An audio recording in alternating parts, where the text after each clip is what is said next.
Once upon a time. Welcome to Australian Book Lovers, your destination for imagination.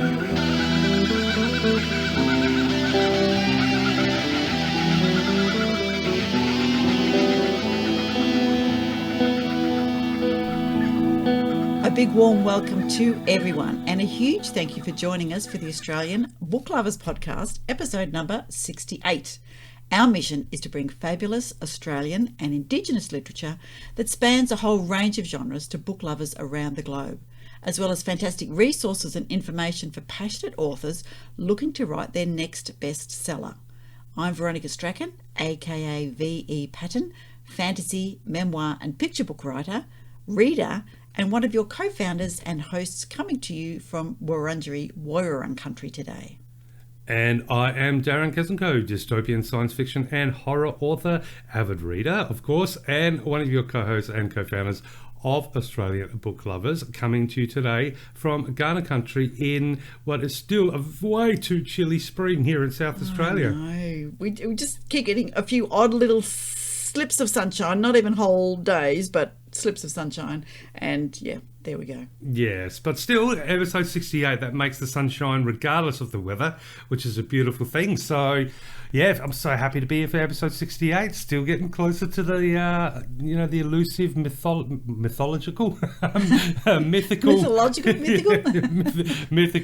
hard to 100. get to and pronounce. Yes, this is it. But I'm wondering, you got me kind of somewhat addicted now. Is there a bingo call for 68? There is, in fact, a bingo call for 68, and I didn't like the one on my usual slip, which is Saving Grace. That doesn't rhyme with 68, but No. I did find one that is Pick a Mate. Oh, okay. Yeah, that sounds better. Yeah. I think a saving grace is like a prayer. Prayer is religious. Yeah, Religious don't like gambling. Gambling is 68. Yeah. No, pick a mate. That's right. If you want to go to bingo, pick a mate. Yes. Go. Yeah. That's good. So that's a traditional bingo call for 68. There you go. Ah, well, episode 68, I've got a few little things about the number. Did you know that? Well, I'll start with the number 68. Apparently signifies expressing your freedom in a harmonious way. It is also meant to express sensuality, idealism, adventure, family, personal freedom, and business. So, I don't know, harmonious. Well, I'm feeling a little bit in harmony today with nature, but I am going on an adventure just in a few days, which is good. So, Yes. and that'll be wandering around in the Flinders Ranges and under the stars and in the bush, and so there'll be a little bit of personal freedom there, and hopefully coming back with who knows, maybe some UFO tales, some bunyip tales, but lots of inspiration for stories. But number 68. But interestingly enough, when it comes to mathematics, and I know it's not always the most fascinating subject, although it has some beauty to it. Well, mathematics nerds everywhere are going, boo, hiss. Well, yeah, well, no, but also yay, because I said it's something. It has beauty. But did you know that the number 68? This is quite interesting, actually. And here's the nerd of me coming out. 68 is the largest known number. That's of all the numbers, the largest known number to be the sum of two primes in exactly two different ways. So 68 can be represented as 7 plus 61. It can also be represented as 31 plus 37. And I thought, that's interesting. And then I was looking and thinking, really? Is there no other number moving forward in our super calculations? Apparently not. Although, of course, as I did read in my nerdy little rabbit hole, there are rumblings of some people that don't quite believe it. And so they do tend to want further proof. But anyway, that's the number 68.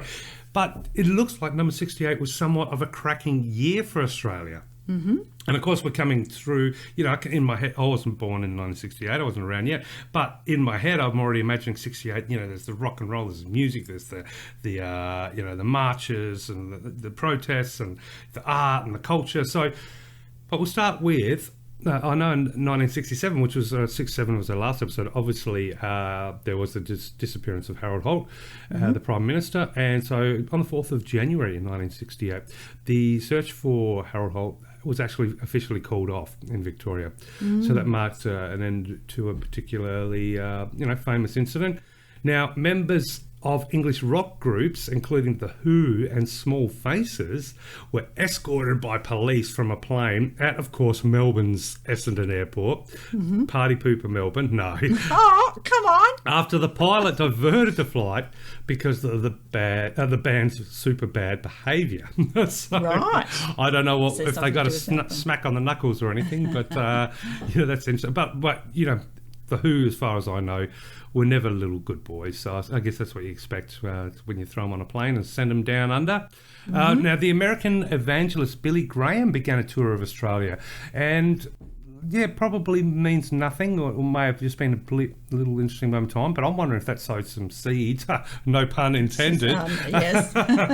sowed some seeds for some of the more extravagant and, shall we say, deceptive forms of religion here in Australia that we might be able to see now if you just follow the multi-million dollar buildings and rock concerts. But anyway, that was in 1968. Interestingly enough, on the 8th of April, fluoridisation of Sydney's water supply began. Controversial. It is. I still, obviously, today there's that great, I wouldn't say conspiracy. There's a lot of people that believe that part of the reason for that was to calcify our pineal gland. And therefore reduce the impact of the third eye, or our third eye, on our consciousness and our understanding of the world around us. Don't know if that's the case. I Hadn't heard that one. Yeah, absolutely, yeah. So the third eye being, obviously, there is a gland in there that is capable of absorbing light inside of the human brain. So I've read, I could be proven wrong, but that, and obviously the third eye, or that part of our brain, that little tiny vessel, features prominently in like Egyptian imagery and stuff, and obviously in a lot of religious and spiritual texts. But I don't know, it was designed originally for better teeth health, is that right? I honestly don't know. Yeah, I thought so. Yeah, teeth, yeah. Oh, well, Better there we go. dentition, as they say. Yeah. Well, I did read an interview with a dentist once, and this is probably interesting for all our listeners out there. Someone asked what the best toothpaste is. Yep. And he said, it does not matter what the ingredients are, as long as it's got a little bit of fluoride. And he said, so don't pay $5, don't pay $4. If you can find something for 50 cents, grab it. As long as it's got that little tiny ingredient, that's all you need. Everything else is just fluff. So there we go. Save mostly yourself about the $2. mechanical rather than, exactly what it is, which is kind of the same with hand washing. I'm going to have all the health people contact me and say exactly that. But hand washing is more about making sure you've got all the bits covered and you've done the nails and between the fingers and the webbing and all of that. And it's actually the mechanical time you spend, which is why during the lockdowns we had all the kids singing happy birthday to you, to make sure that they spent at least that amount of time washing their hands. So there you go. Yeah, as opposed to staying alive when you're doing CPR. So it's a different song, because it tells me they tell me it's the right beat. But nonetheless, here's a cool little fact. Journalist Simon Townsend, who was at that time future host of Simon Townsend's Wonderworld, a show which I actually remember as a kid. Yes, my kids watched it. Yeah, so Simon was granted exemption from military service after lodging a fifth appeal against his imprisonment and court-martial for conscientious objections. Do you know, for all this time, until this very just brief moment before researching, I didn't know Simon Townsend was actually originally a journalist. Yeah. And B, I had no idea that he had been imprisoned and fought the system. What a legend. So there you go. There you go. I do know that he had a really good dog that he had Woodrow. a really weird laugh on the show. Yeah, it was a bloodhound, wasn't it, Woodrow? Yeah, I think so. Yeah, he didn't do much but stare at the TV like he smoked something funny. But now, back to your neck of the woods, Veronica, in Victoria. The National Gallery of Victoria was opened in Melbourne, so 1968. And also, I mentioned the rock and roll. We had the rock and roll, so we had the Who and Small Faces causing havoc on planes, and I'm sure landing to this, lots of people screaming. But there was also a little bit of protest. So there was 50 students arrested during an anti-Vietnam War protest in Sydney, and there were also 45 people arrested during an anti-war protest outside the US consulate in St Kilda. So a fair bit happening. But to finish on a lighter note, I found this quite cool. 3 particular people were born in 1968, which, between the 3 of them, or well, I wouldn't say shaped the future, no, not at all, but something that had probably touched all of our lives in some way when it comes to entertainment. 1968, the world was graced with Kylie Minogue, Jason Donovan, which is pretty funny that they were born in the same year, because I do remember watching the wedding on Neighbours, and actor Hugh Jackman. So there you go. Yeah, how cool is that? So There three you go. powerhouse entertainers from Australia, all born in the same year. So the Tiffany Shofar, what was obviously quite a interesting year, and I suspect that the years are only going to get more frantic and full of cool and crazy stuff as we move forward. Yeah, as we're also able to record so much more as we gradually move into the the age of technology, where the internet can drag stuff and keep it online forever. But in the meantime, let me tell you about some meanings and origins of Australian words and idioms. Oh, please do. What letter are we up to? So we're up to I. I almost thought of going to G, which we will talk about later, but no, I thought no, let's keep going. We're heading down to A, but it's I. And have you heard of an illywhacker? No. I've heard of a tallywhacker, but not an illywhacker. Not an illywhacker, okay. Well, according to the Australian National University School of Literature, Languages and Linguistics, which is the College of Arts and Social Scientists, an illywhacker is a small-time confidence trickster. So the word's probably formed from illy, with the same meaning, which is likely an alteration of the Australian word a spieler, meaning a person who engages in sharp practice, a swindler, originally a card sharper. To whack the illy, to act as a confidence trickster, and illywhacker are first recorded in Kyle Tennant's The Battlers in 1941. So there you go. It was becoming obsolescent in Australian English, but it was given new life when Peter Carey used it as the title of his 1985 novel. There you go. So, and in that novel we find the following passage. What is an illywhacker? A spieler, a trickster, a quandong, a ribbity man, a con man. So I'm trying to picture an illywhacker. So is that someone along the lines of, a card tricks on the corner, ready to bolt at the sign of trouble? Yeah. Yes, absolutely. I'd say, yeah, definitely. And I mean, these days it would be somebody who rings up and says, your credit card's been reported stolen. Just give me your details and I'll fix that right up for you. Like, so that they would definitely be an illywhacker.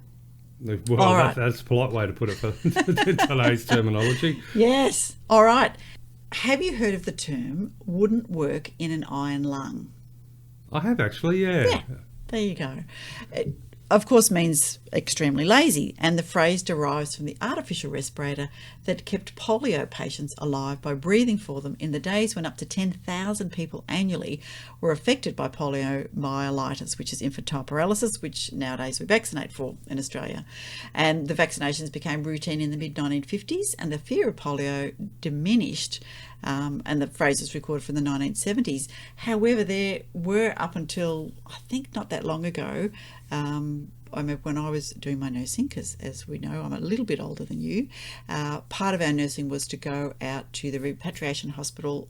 We did infectious diseases, and part of that was to go to the repatriation hospital out in Heidelberg, and there were still, I think at that stage, 2 people who were in iron lungs, and we learned how to care for them and look after them. They were older people. One was youngish, but they were older than you would imagine.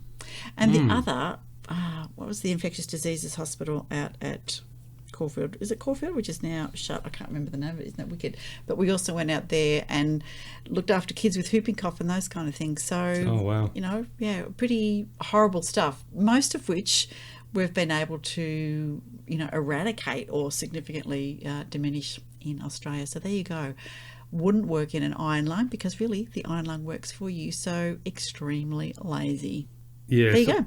Yeah, it's definitely, to me, it's a kind of phrase that, it's had its time, I think, obviously. Yeah. Both of these, I think, evokes have a very moved on. strange history there.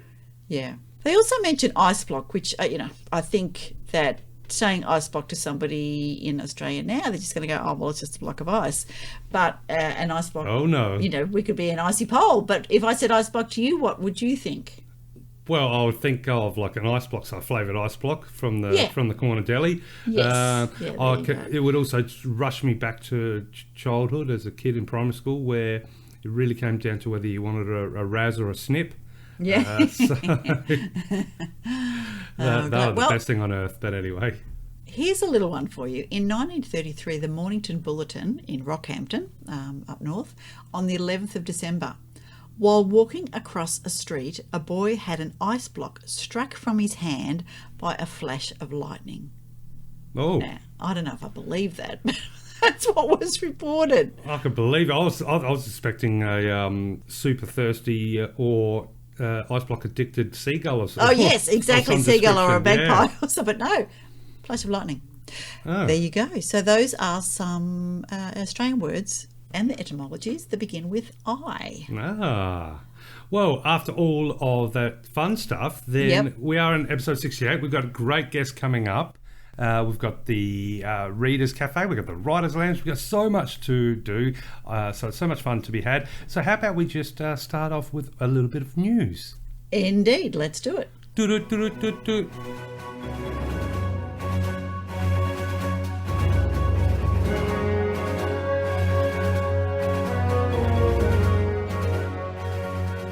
A little bit of news with the extended long weekend as it is in Australia, particularly in Victoria, with the grand final on Saturday. Things are a little quiet on the events front, but there are events at Readings Books, Sun Bookshop, the Wheeler Centre and Public Libraries in Victoria. For those of you who don't want to be glued to the telly or get away from Footyman Melbourne and go to the Northern Beaches Festival. So there's quite a lot happening, and thinking that we've got a little bit of space between when we record and when we deliver. There's on the 28th of September Navigating Self-Publishing with Percy Shozzy, Who Am I, at the Rowville Library. Sisters in Crime in the Library, Bodies on the Beach, is on also the 28th at the St Kilda Library.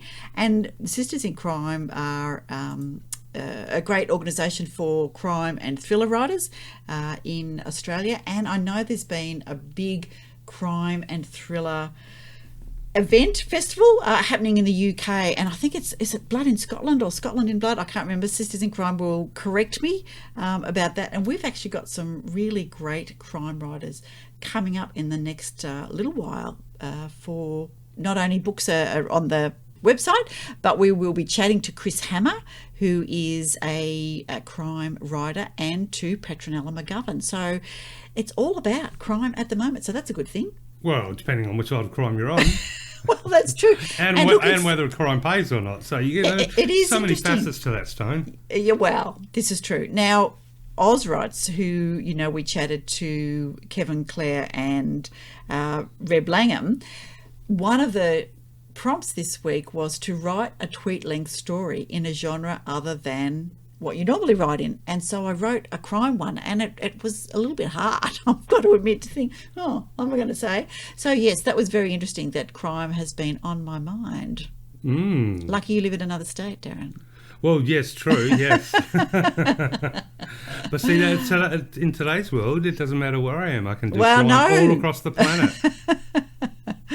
All right, so that if you are looking for some more things to do, some more literary events, check out Literary Listings, of course, which is one of my favourite spots to have a bit of a look at, or look on Twitter under Writing Community, or look at Ozrites, and look at your associations at the writing venues or the writing membership clubs in each state and territory, because they are a great source of what's going on. Excellent. Well, at the time of recording, we are just over a week, maybe 10 days, 9 days away from the spooky ooky time of the year, October, which is a beautiful time of the year. Yeah. And of course, that means all things horror, for me at least. And it means ripping out the old horror VHS. It means catching up on some of the latest horror movies, reading some cool horror books, short fiction, all that jazz. So, saying all that, obviously, I put the big call out for any horror writers out there. If they want to put together a short story, a horror short under 5,000, 1,000 words or give or take that length for the website. That'd be fantastic, of course, because we'd love to be able to read some horror short stories out during the month of October. Would we now, Darren? Well, I'll rephrase that. I would love. So we might be sending out something in the newsletter. But if you know anybody who loves writing a horror, or if you haven't even tackled a short story before, but you want to delve into one, starting with horror, and of course that's probably starting from the best place you could possibly be, then please do jump on the website, go to For Authors. There's a really easy submission form. Get that short story in. You'll get a cover. We'll pop it on. People can share it, read it, learn about who you are as an author, and of course we'll read it on the podcast because I'm looking forward to lots of spooky-ooky things in October. But speaking of spooky-ooky things, from the Australasian Horror Writers Association, there is a short story competition, and it's called Flash Fiction and Short Story Competition. Well, there you go. That's what I just said. But it's so the Australasian Horror Writers Association Robert N. Stevenson Flash Fiction and Short Story Competition, not something you want to say after 2 drinks. No. Has opened for submissions for 2022, and the submissions will remain open until midnight on October 31st, 2022. So on the website, it reads as follows: we want your best horror story, your very best. This is Australia's leading unpublished horror fiction competition, and our winning entries are always imaginative, engaging, well-written, and bloody scary. We need tales that frighten, yarns that unsettle us in our comfortable homes. All themes in horror will be accepted, from the supernatural classics, so for example zombies, vampires and ghosts, to psychological roller coaster rides, to the highly original. No previously published entries will be accepted. All tales, of course, must be an original work by the author. So when it comes to submissions, there are 2 categories. There's flash fiction, which is stories of up to 1,000 words in length, and short stories, so stories from 1,000 words to 7,500 words. The winner in each category will receive an engraved plaque, and the winning stories will appear in Midnight Echo and receive the pay rate commensurate with that edition. So any entry details, let's see, writers who are Australasian, so that's any Australia, New Zealand, etc. So citizens may submit to one or both categories, but entry is limited to one story per author per category. So please, there's a bunch of stuff in there, but the judges, I can tell you, will be Paul Sheldon, Bernie Rutke, Klehr Fitzpatrick, Anthony Ferguson, Emma Nafee, Daniel Carr, Peter Bowditch. Now, there is an actual entry fee. For the general public, it's $5 for flash fiction and $10 for short story entries. Secure payments can be made via PayPal. In the message field, please write comp20. But all these details you can find on the website australasianhorror.com and just /competition, or just click on the competition button. So there we go. Great to see some rallying of the Australian horror author troops for the month of October. And again, if you are a horror writer, want to give you a shot at writing a short story, please do pop something together. It'll be fantastic. Send it through to the Australian Book Lovers website. We will not only include it as part of the short story portal there, which means there's a whole bunch of opportunities for people to find your work and then click a button and discover further more about you, but we'd love to read them out and maybe even do a production on one of the stories or 2 for the good ones, and have maybe, I don't know, Veronica, there may even be a one-off special spooky-ooky Halloween edition of Australian Book Lovers. But you never know, we could be putting that together. Yes, you never know. You never know. A number of things. Yeah. I did want to mention, there was one more festival, because this is actually a readers festival. So the Northern Beaches have got a readers festival up in Avalon in New South Wales, and that's the 23rd to the 25th of September. So jump in there. Hopefully we'll have this episode out before then. But just, keep your eye out on all the festivals that are going out, because after the football down in Victoria, there's a whole lot more happening, which is good. And I've actually just booked my ticket for one of the days for the Mountain Riders Festival, which is happening up at Mount Macedon, which is very exciting that it's just up the road. So I've got no excuses not to go. So I can't go on the Sunday because I've got some family commitments, but on the Saturday I will be there. Awesome. So if you're in the area, come along, say hello. You never know, I might be able to take a little recording of some feedback on what's happening. Well, you never know. But for a second there, I thought you said Mountain Riders, and then that made me think Riders of the Storm. And then I remember that sort of Storm introduction to that song by the Doors. And that was funny because I was about to say it, and, with all these festivals, and, being that it's spring, what a fantastic time to shop for beanies and umbrellas. There you go. Because the weather is just still shocking. But anyway, that's some cool news there. Good that is some good news. Yeah. And it wasn't crime in Scotland, I don't think. It was Bad Crime Sydney that I was thinking of, which, of course, was earlier this month. So Bad Crime Sydney, one of their guest speakers up there on their panels was Vicky Petratus, who, of course, you can find her book Once a Copper, The Life and Times of Brian the Skull Murphy on the website. And Vicky's got a number of books out as well. So there you go. Yeah, and crime's always fascinating when it comes to cities like Melbourne and Sydney, because, in Adelaide, it's like if you're a criminal, you get hunted and you get... well, you either go fishing and don't come back, or you end up in court and you go to jail. Like, that's kind of how it works. But then when it comes to Melbourne and Sydney, you've got this fascination where they talk about known crime family, and it's like, as they're driving around in their cars and, enjoying the casinos. And I think if you substitute the word crime, and let's say murderer, assaulter, anything. So if you went, known murderer, celebrity, gambling at the casinos, I don't know how you can be a known criminal and be on the streets. No. But it's funny, it's almost celebrated in Melbourne and Sydney where you've got known crime families. Well, that's a pretty naughty thing to say if they're not doing crimes. But if they are doing crimes, then catch them. Yes. I don't get the problem, really.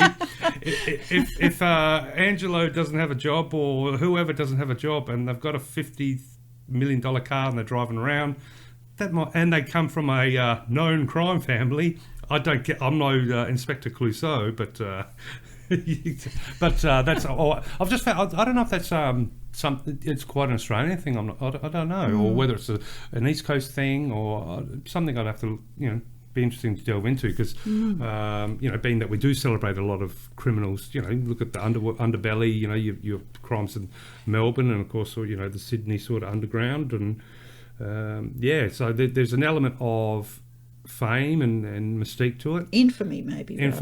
Yeah. But it's just funny that if you've got a known crime boss, known crime family, known crime syndicate, that name crime means that they are doing something naughty. I'm not going to tell the police what their job is, but all right. But anyway, I digress. Let's think about grabbing a cuppa and going to the cafe. I think so. That'd be cool, because I think some of the readers are going to be enjoying a little bit of time in the cafe. So let's jump into like I said, Veronica, good idea. Let's get a coffee, because I'm getting tongue twisted.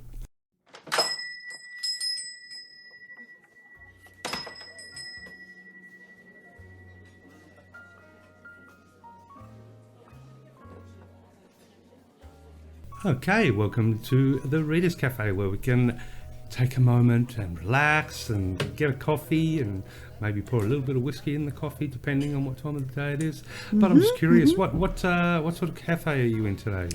Well, I think the cafe, has a fireplace still. I was going to say I think we're over the fireplace, but no. I think we had to get more wood on the weekend.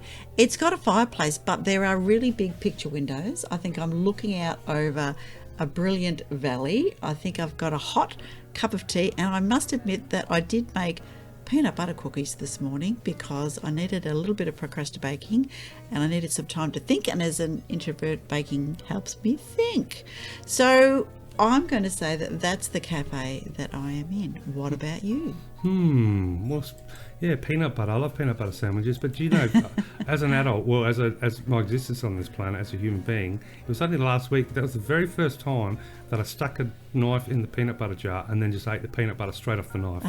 You haven't lived until now. What have you been doing? Oh, man, I feel rebellious. That was glorious. Anyway, my cafe, being that, for the moment anyway, we've got the rains coming over that are, the part of the cell that's shifting over the East Coast at the time recording. So I am picturing my cafe is on a super busy street. The lights are dark outside, even though it's midday. There's just the rain sort of pattering against the windows. The car lights and street lights are reflecting off all the water and the pools, and umbrellas are walking past, so, and the water's fanning out from behind the car. So interesting, and I'm just sitting against the window with my hot coffee because I want to tell our awesome listeners about a couple of the new book releases on the website before we are maybe joined by another guest for a little sip or two of coffee.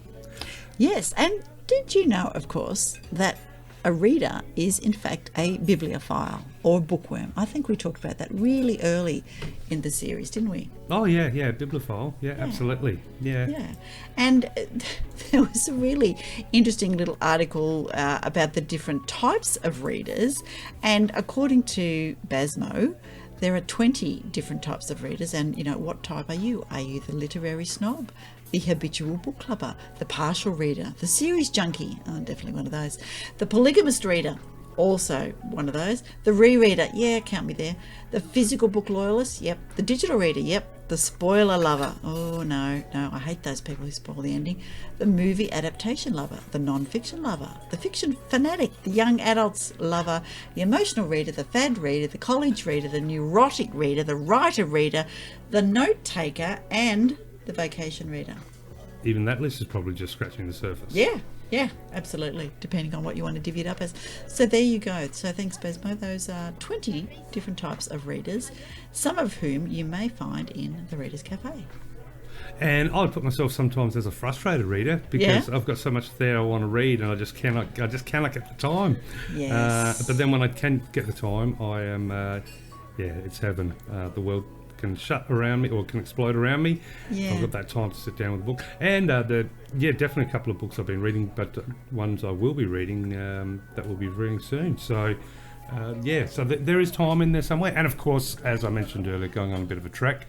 So I'll be carrying my trusty Kindle with me, and I'm hoping... Ah, very good. Yeah. Very good. So will you be reading spooky horror, death and stabbing things out in the middle of the Australian bush?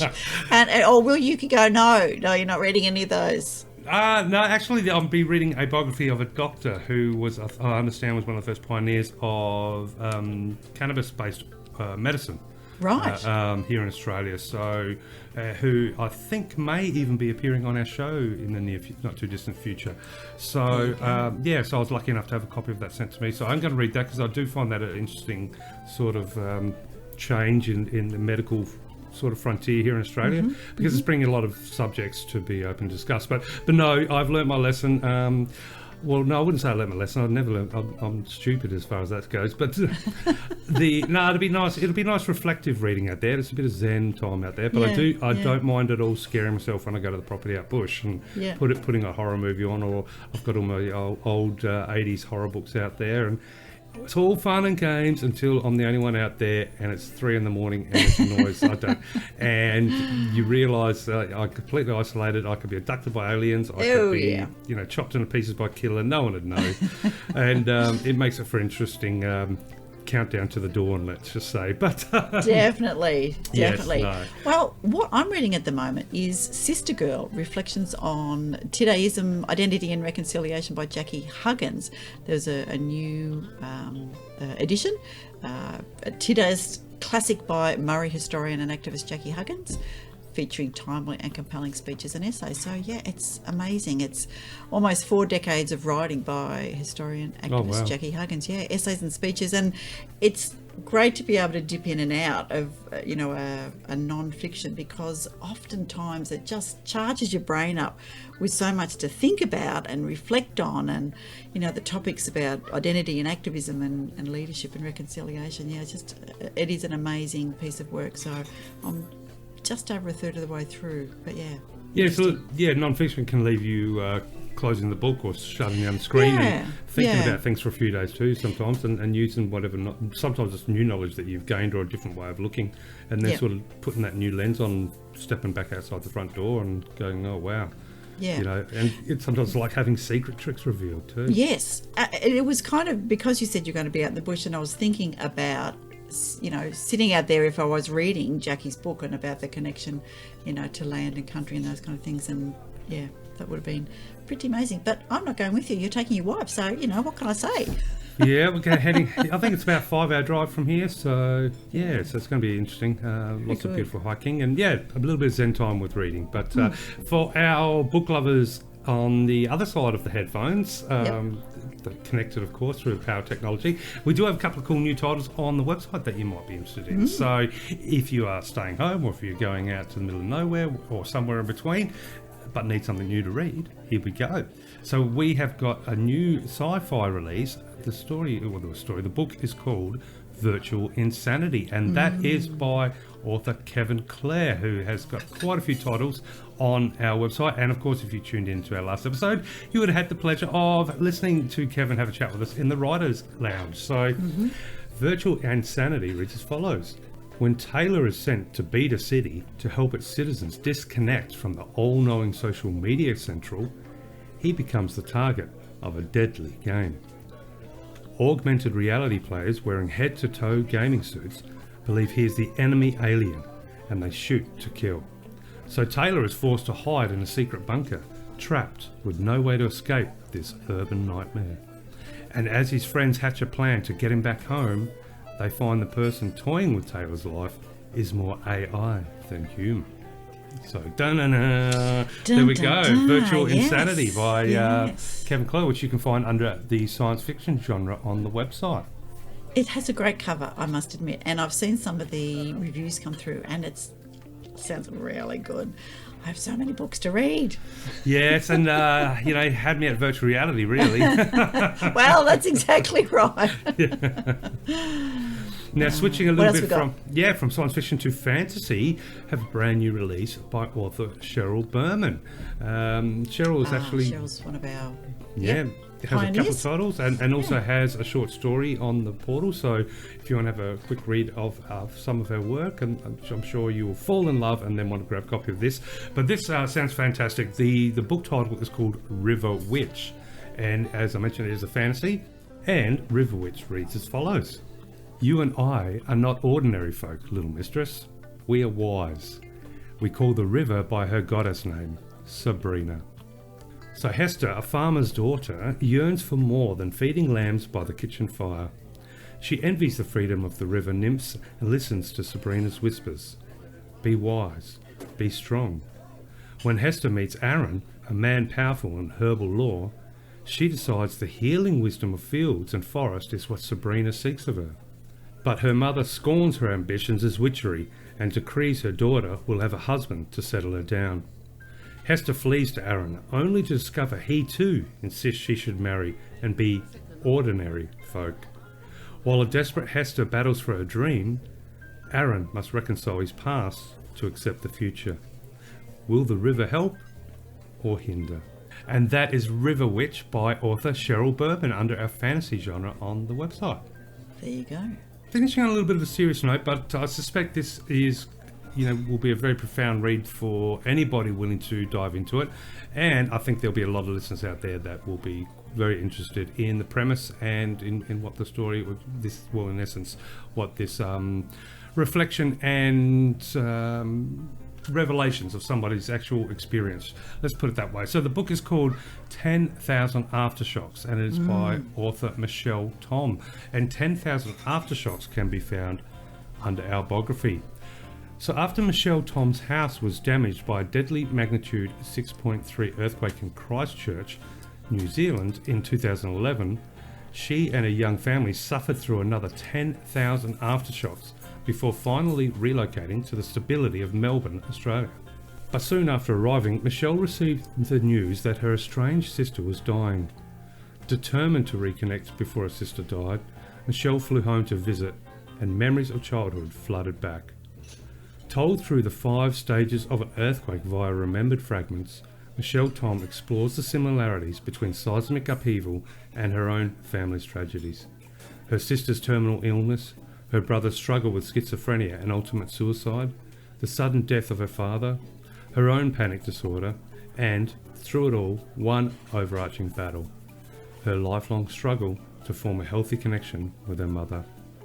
A powerful, poetic and moving memoir of family, violence and estrangement, 10,000 Aftershocks weaves together a series of ever-widening and far-reaching emotional and seismic aftershocks in a beautifully written and compelling account of dark family drama for readers of the erratics and 100 Years of Dirt. And so that is 10,000 Aftershocks by Michelle Tom under our biography.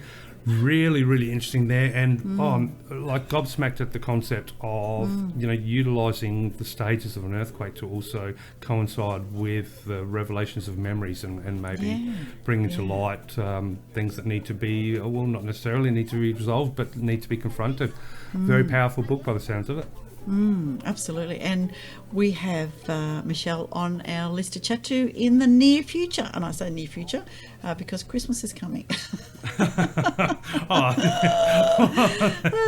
Because you're going on holidays and then I'm going on holidays and then, Anyway. Yeah, no, it's just funny because it used to be, it'll be here soon. Well, so will Christmas. Yeah, that's what I was saying. So you made it sound like it's coming soon, so's Christmas. But no, Christmas really is coming in this scenario. It really is coming, indeed. But speaking of books, I believe we've got someone who's going to pop in the coffee shop with us here in the Readers Cafe to offer a book review. Yes, in fact, this is absolutely true. So Naomi Shippen, one of our most prominent guest reviewers. Yes. Yeah. So, thanks so much, Naomi. You're always coming in with great reviews. She does, and she had a read of our guest author's book, The Hallett's Tale. Oh, okay. So, and of course, our maybe author you should introduce being, the guest author. Well, we'll do that.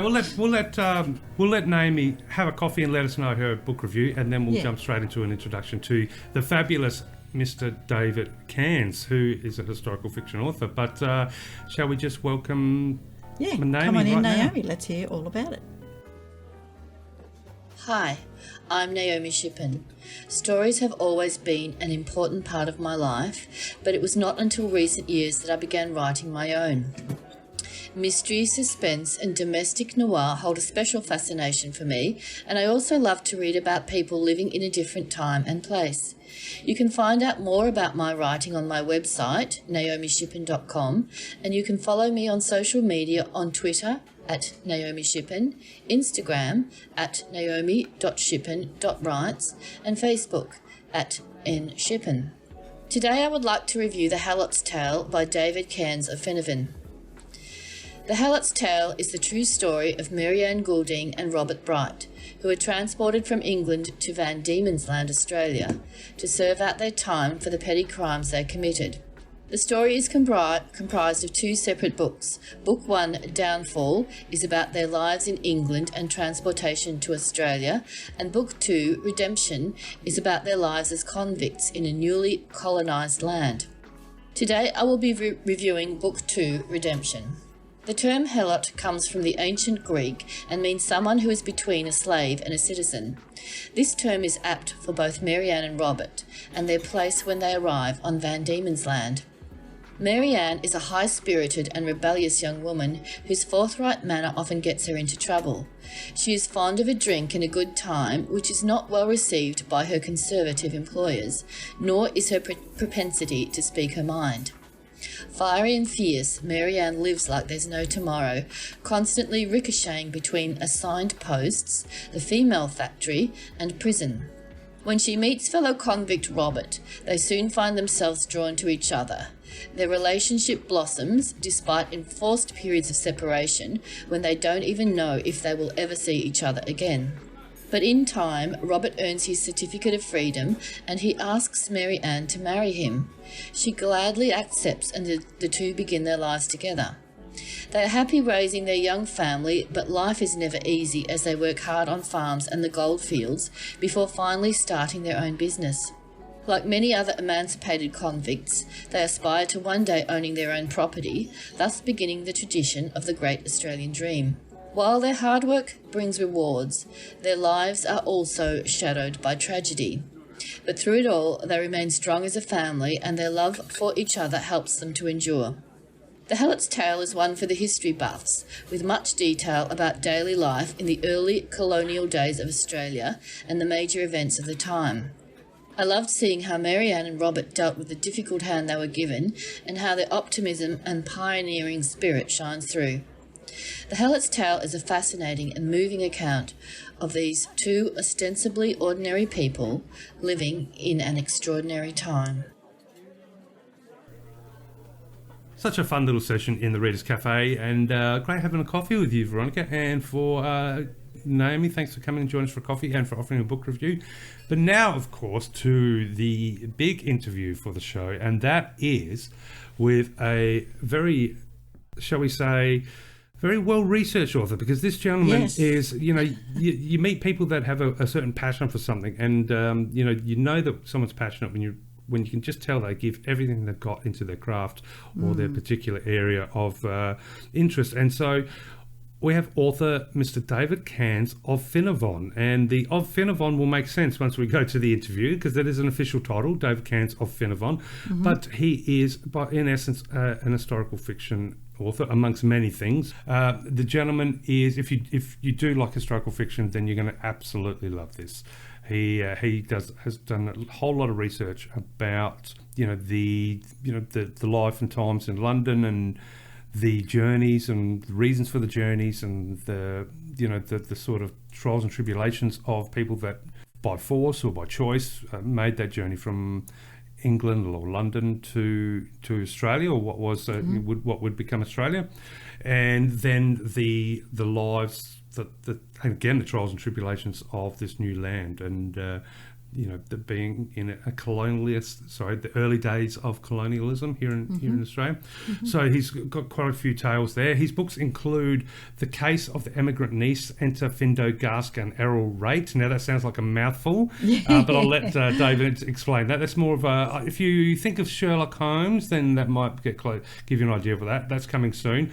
But of course he has The Helots' Tale, Book 1 and Book 2, which is all about the journey here to Australia and making a life in a new land, and somewhat based on real life characters too. So as you'll hear, a whole lot of research that went into there. And also one of his newer books, Bushranger Gold, the McLover Gold Escort Robbery. So there we go. Bit of bushranger gold and like you mentioned, a bit of crime. Good crime, bad crime. Well, that might be discussed as well. But no, so historical fiction lovers, you are in for a real treat. David was just a wonderful guest. Had so many opportunities to talk about a whole range of subjects. Taking into account, of course, his current and previous roles as within his career, and of course, and in his literary journey, and all of the ways, should I say, that he's done his research and what inspired him for the stories. But rather than hear me jammer on, it's obviously that coffee was strong in the cafe, in the Readers Cafe. Shall we just go to the interview and discover all there is to know about David Cairns of Finavon? Sounds good. Bring it on.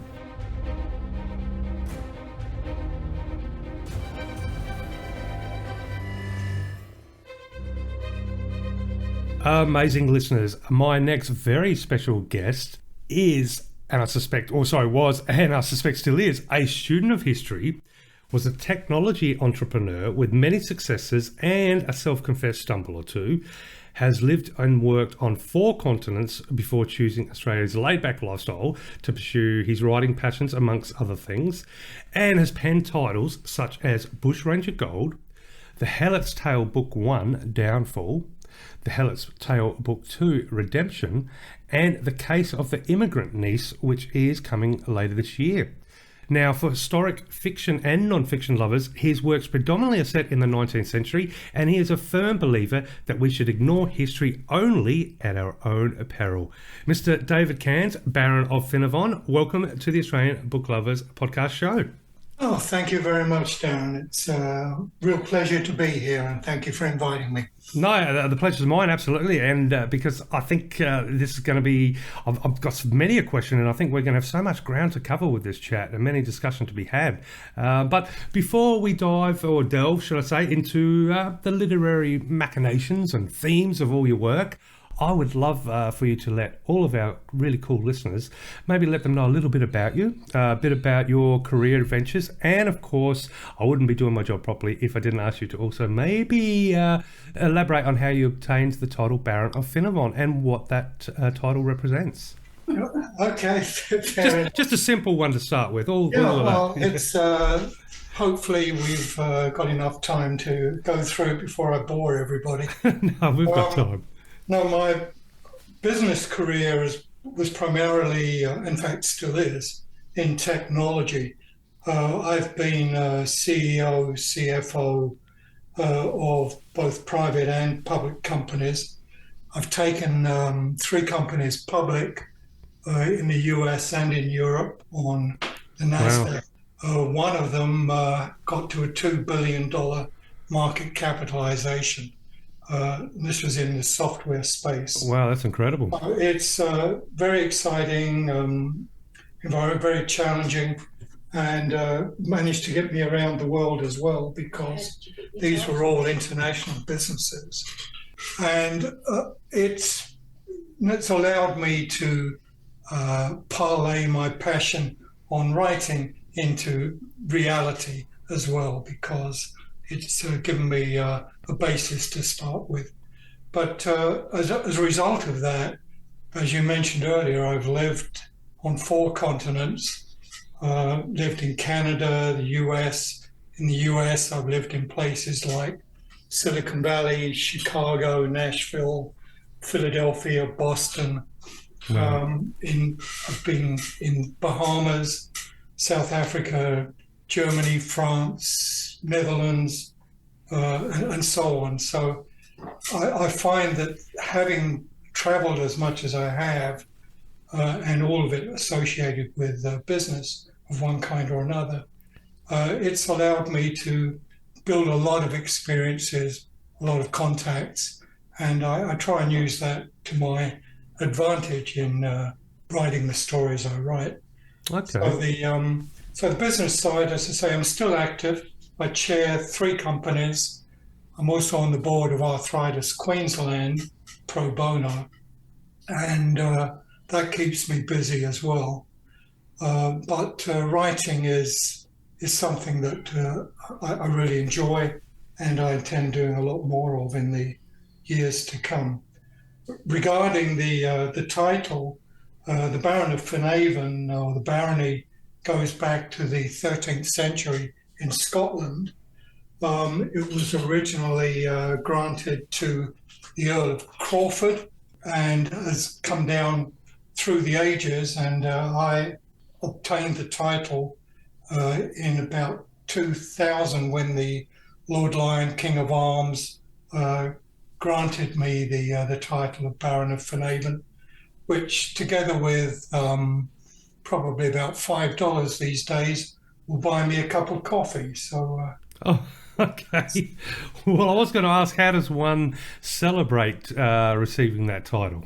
Is there a traditional celebration, or? Well, it's a Scottish title, it involved kilts, of course, and lots of single malt, and depending on the time of year, might even have some haggis, neeps and totties to go along with it. But it's something that involves me, gets me linked in a metaphysical way almost with Scottish history, with what's going on in Scotland, and it's something that I feel very central to my core being in many respects, and it has obligations as well as well, I suspect it also brings a lot of pride, especially for someone like yourself who is obviously very passionate about history and and all that encompasses. So yeah, it must come with a great deal of pride as well to have that representational connection with the history of Scotland. That's true, and of course there is an old castle to the north of St Andrews in Scotland, Finavon Castle, and there was back in the I think it was the 14th or 15th century. There was a famous seer or prophesier in Scotland called Thomas the Rhymer, and he was a guest at the castle on one occasion, and he penned a few lines of prophecy before he left. And the important one is, when Finavon Castle rins to sand, the end of the world is near at hand. So I have a real obligation to make sure that Finavon Castle doesn't run to sand. Otherwise, we're all in trouble. Yes, no, I agree. Yes, please keep that castle up if that's the outcome of it crumbling, most definitely. Or perhaps change a line in the poem so it doesn't rhyme, and then maybe that stops the prophecy from coming through. Well, who can say? But, yeah, who can say? It's looking fairly stable at the moment, so I think we've got a few more years yet left. Fingers crossed, or fingers and toes crossed. And I obviously still have a bunch of questions, but you mentioned that you're doing work with Queensland or Arthritis Queensland. How did you come about to that position? And is that something? Is that a subject important to you, or as in personally? My grandson is a sufferer of juvenile arthritis, quite bad sufferer actually, which he copes with extremely well. But as a result, I've developed an interest in what goes on in this area and in particularly research. And when Arthritis Queensland were looking to refresh their board a few years back, they put out an ad and I just responded, said that I might be interested in helping out. So they approached me and have asked me to chair the finance committee and the audit and risk piece of the organisation, and obviously contribute as a board member to the strategy and fundraising and the research programs that we're involved in. So it's a way of contributing and giving something back rather than just always taking stuff away. I think that's fantastic, and obviously a really important cause too. Especially considering, I think arthritis is going to touch, or at least to some degree, all of us at some point, whether it be someone we know or yes, it is. It can be a deadly disease, although most people don't think of it that way. And when it is particularly egregious, it can make people wish they were dead because of the pain and the problems that come with it. So we do a lot of work with the University of Queensland, funding research into cures, and also do a lot of work in providing support to those people that suffer from arthritis with online workshops and so on and so forth. So it's, as you say, everybody knows somebody with arthritis, and most people will suffer from it to a degree in their lives. So it's a very important thing to be focusing on. Yeah, definitely, I agree. And well, sounds like Arthritis Queensland are doing very well, having you on the board, and it's nice to know that is moving forward in a big way. So, and consistently, like you said, striving for research and looking for new opportunities to try and ease suffering and maybe improve the lives of those people with arthritis. Yep, absolutely. Excellent. Now, I think it's safe to say that it's definitely true to say that you've been a bit of a globetrotter, and I suspect there's still opportunities to still be a globetrotter, having lived in a number of countries. Now that you've potentially settled in what is, objectively the best country of all, what would you say has been another favourite place? What's been one of your top favourite places to live? And not only that, how do you think you've done a lot of lived in so many different cities and places? How do you think the experiences that you've gathered and gained and lived and breathed during all those different atmospheres and surroundings, how do you think those experiences have shaped you as a person, in the sense of how different is the David Cairns now versus the David Cairns before you travelled and lived in all those different places? Oh, that's an interesting question. When you talk about the fact that I'm a persistent traveller, it actually, if I can, as a quick aside, reminds me of my father, who was born in a wee village in Scotland. And it was a mining village which had been built by the local coal mine, and all the families lived in these 2 up, 2 down houses. And he was one of 7 children. But my grandmother used to have this inbuilt urge to move, and every year or two they would actually move from one house in the village to another one. Oh, okay. The amazing thing about this is they were all the same design. So it wasn't that she was getting more space or anything. She was just moving from one to another because she wanted to move. And there got to be a saying in the village, have you heard? Have you heard what? It says, the Cairns are flitting again. Flitting is a Scottish word for you're running away to escape your creditors, right? So okay. I thought it just meant maybe moving or shifting. So the Cairns are flitting again would probably be the title of my autobiography when I get to write it. Oh, there you go. But I think it's something built into the genes there. And I started traveling really when I was in my early 20s with a desire to experience new things and new places. And I've been fortunate in that I initially trained as an accountant, and that is a very transportable skill around the world. So I was able to move from job to job pretty easily with that qualification. And the thing that would drive me on was partly career progression, but also I just really enjoyed the different sites, the different cultures, the different experiences you get in different countries.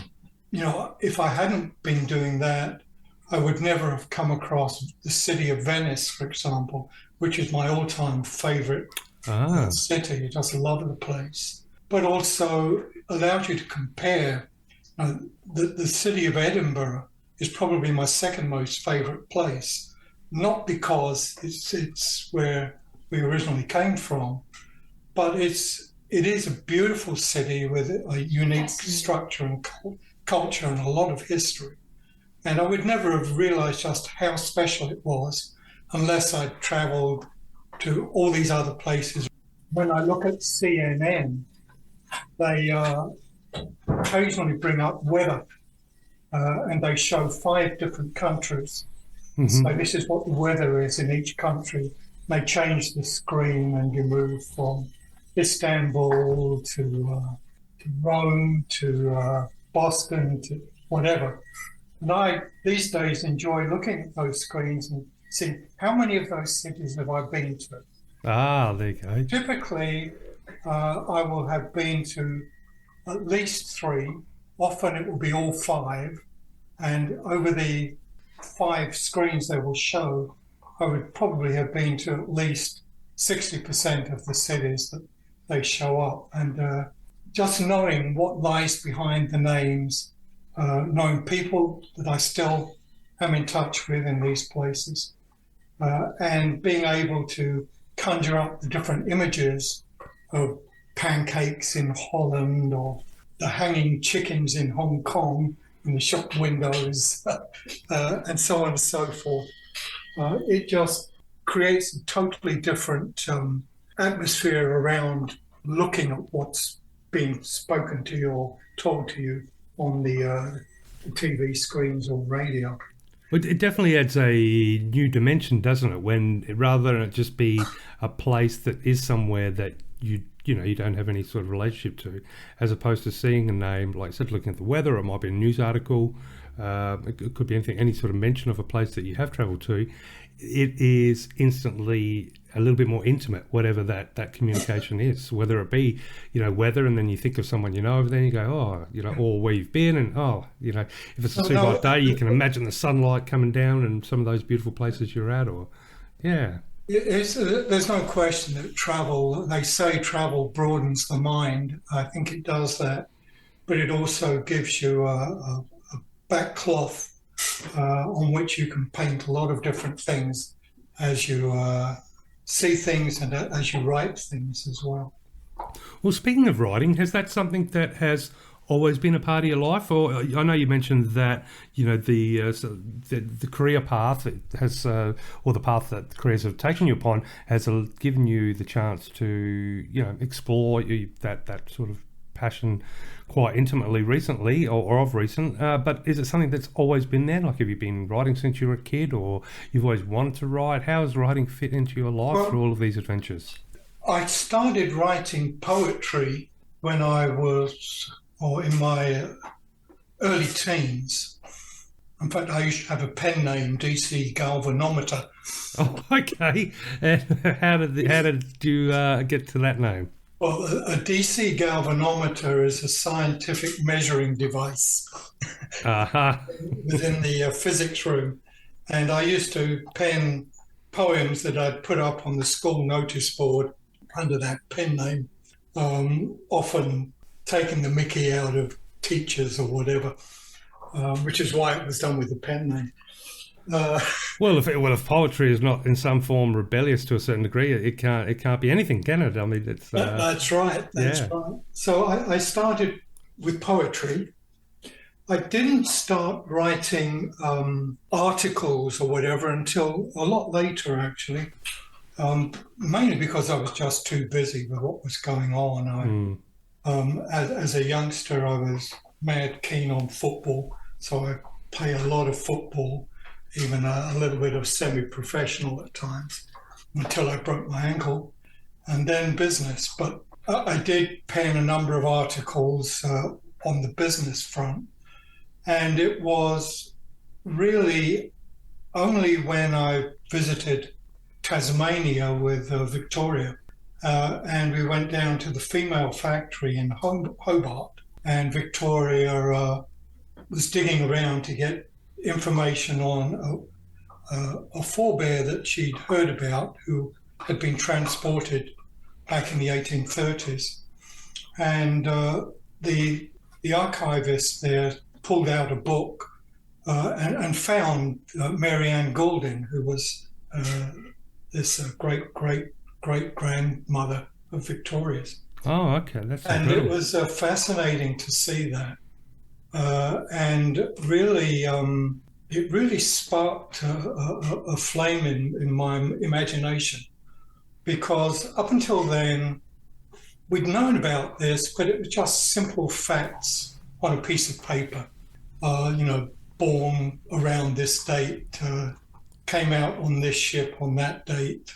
But I decided at that time, I can remember it very clearly, reading that. It was a warm day.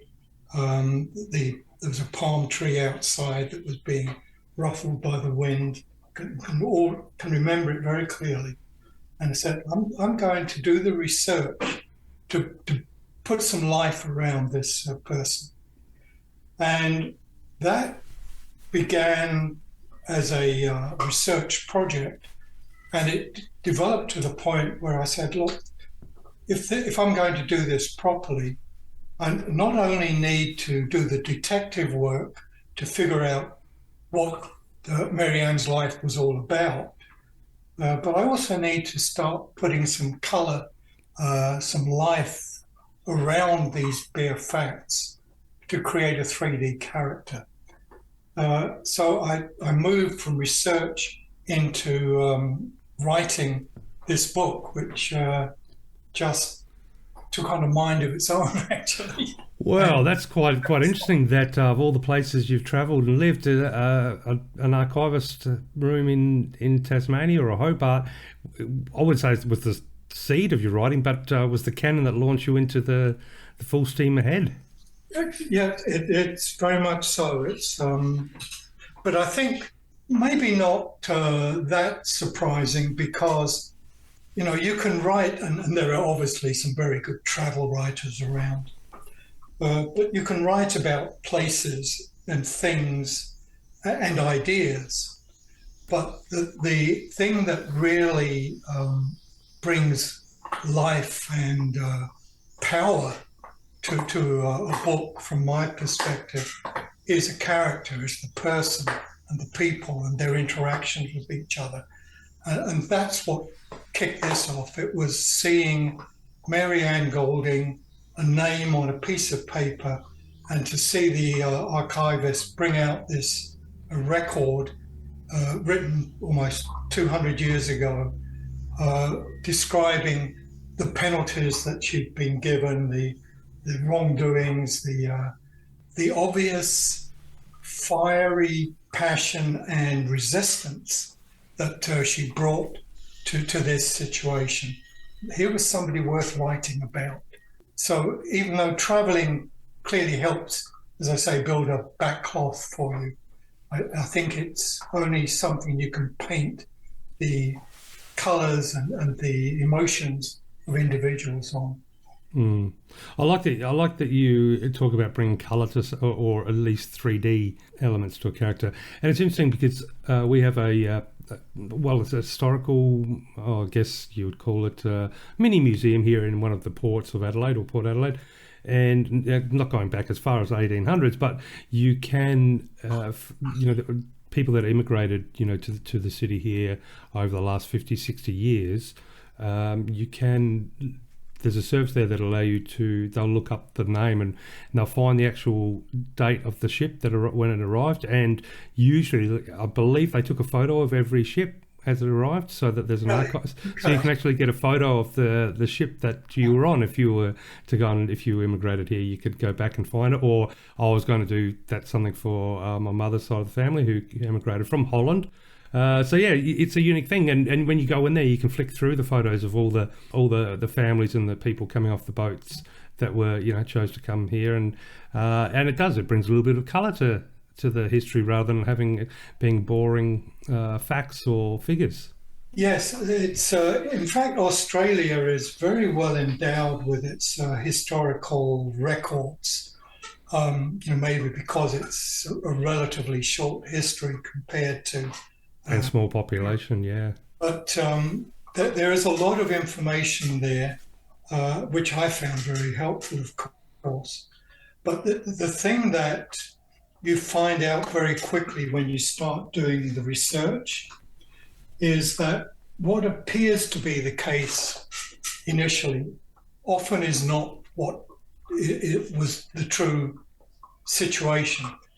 For example, you can research a name, and we were given a name by one of Victoria's cousins, Robert Bright, who was the person who eventually married Mary Ann. And she had done a bit of research, and she concluded that Robert Bright had been born in Cambridge, in England, on a certain date. And we actually did some work. I even commissioned somebody to do some research for me, only to find out about 3 months later that this was the wrong Robert Bright. Oh, oops. There was another Robert Bright, also born in Cambridge, within about 6 months of this guy, who was the real one that had been transported.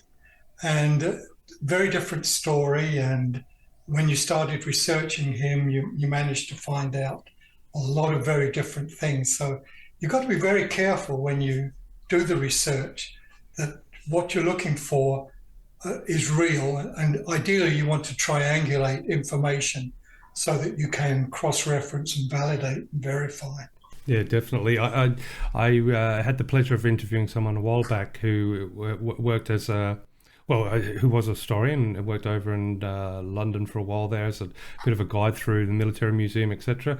And but he was saying, when it comes to his research, it was, you're basically pulling at little threads that will eventually, you pull apart the whole tapestry, and that's the only way to find out. But some threads will just pluck away and be fluff, and other threads will actually lead you on the right way, and the only way to find out is by pluck, and like you said, triangulate, approach from different angles. That's a very good analogy. You obviously have a number of book releases, and it's very clear that you love of history. You have love of history, and there's a great deal of precision when it comes to representing lifestyles and politics of times past when it comes to your work. But before we jump into those, some of those themes and plots of some of your books, I was wondering, get a little bit serious here. I'd like to dive into something that you've written recently, I suspect recently, for your website as part of your blog.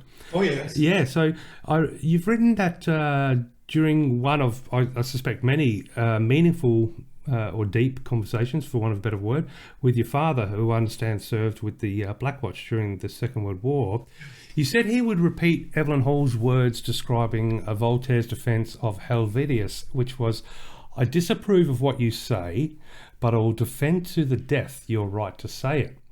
Now, you've also written in one of your blogs, and this is something I really found this very powerful, what you wrote, and that is, "The unregulated Orwellian internet has unleashed a world of lies, distortions, disinformation, manufactured conspiracies that slither across the ether to be devoured by masses of people who have no desire to think on their validity or veracity, a poison seeking to feed prejudices like a salve to a festering wound. In an age where economic inequality has never been greater in our democracies and is steadily getting worse, are we building a Blade Runner scenario, a snarling, embittered, violent underclass?" That was Dan. That packs a punch. Those words strung together, and I'm just wondering, for your personal opinion, of course, David, taking scientific proofs and theories out of the equation, which I think is very important when talking about things like this. Do you feel that Evelyn's statement is still an important one, or, now that we're in this new frontier of technology and social media and all those, intercontinental communications, do you think the concept has become somewhat of a Trojan horse, which is actually causing more damage than good? Well, I've written on and around this subject a number of times. I actually, having worked in technology most of my life, so and being very much involved in social media as a result, I guess I'm closer to that than some people, and aware of what's underlying it, perhaps better than many. Mm-hmm, mm-hmm. And I do believe that the internet has become too unregulated. If you look at the comparison between traditional news media and the internet, newspapers are governed by regulations in most democracies. I should say in all democracies, there's regulations of one kind or another. And the regulations are generally aimed at ensuring that the newspaper is talking about factual information, that it is true, and that it is balanced. In fact, in the USA, until I think the Reagan era, there was a law in place that required newspapers to be balanced, although that has since been repealed. But the internet has no such responsibility around veracity of the information that is appearing on their site. I believe the internet companies like Facebook, Twitter, should all be regulated by similar sorts of legislation that says, look, you cannot just disseminate falsehoods, particularly those that could be dangerous, like, for example, all of the strange and weird and wonderful things that have been said around COVID. I was listening even yesterday to somebody on a Fox News show damning Fauci because he said that people should wash their hands. And he's saying, hey, this is an airborne disease, so washing your hands is stupid. And he couldn't be further from the truth if you look at the facts and the scientific research. But do you think it's today we still should follow that path of defending that person's right to say that, or do you think we have to take away Evelyn's statement and replace it with something brand new? As I said in that particular article that you were quoting from, mm-hmm. When my father was talking about that, it was a different age. You would not expect to see newspapers promulgating obvious lies, or maybe not so obvious lies. You wouldn't expect the BBC to be coming out with programs that could not be relied upon for factual veracity. Nowadays, the media has gone wild. You cannot trust what you see on any digital platform without double checking, where does this come from? Is it true or not? And that just undercuts the whole premise of that argument around everybody should be able to say whatever they want without fear or favor. It's fine if you're saying something that is not damaging to other people, but if it is going to damage other people, like libel laws, you should make sure that is stopped. Now, it's a thin line between that and censorship of everything and all things. So it's a very difficult position to reach a conclusion on.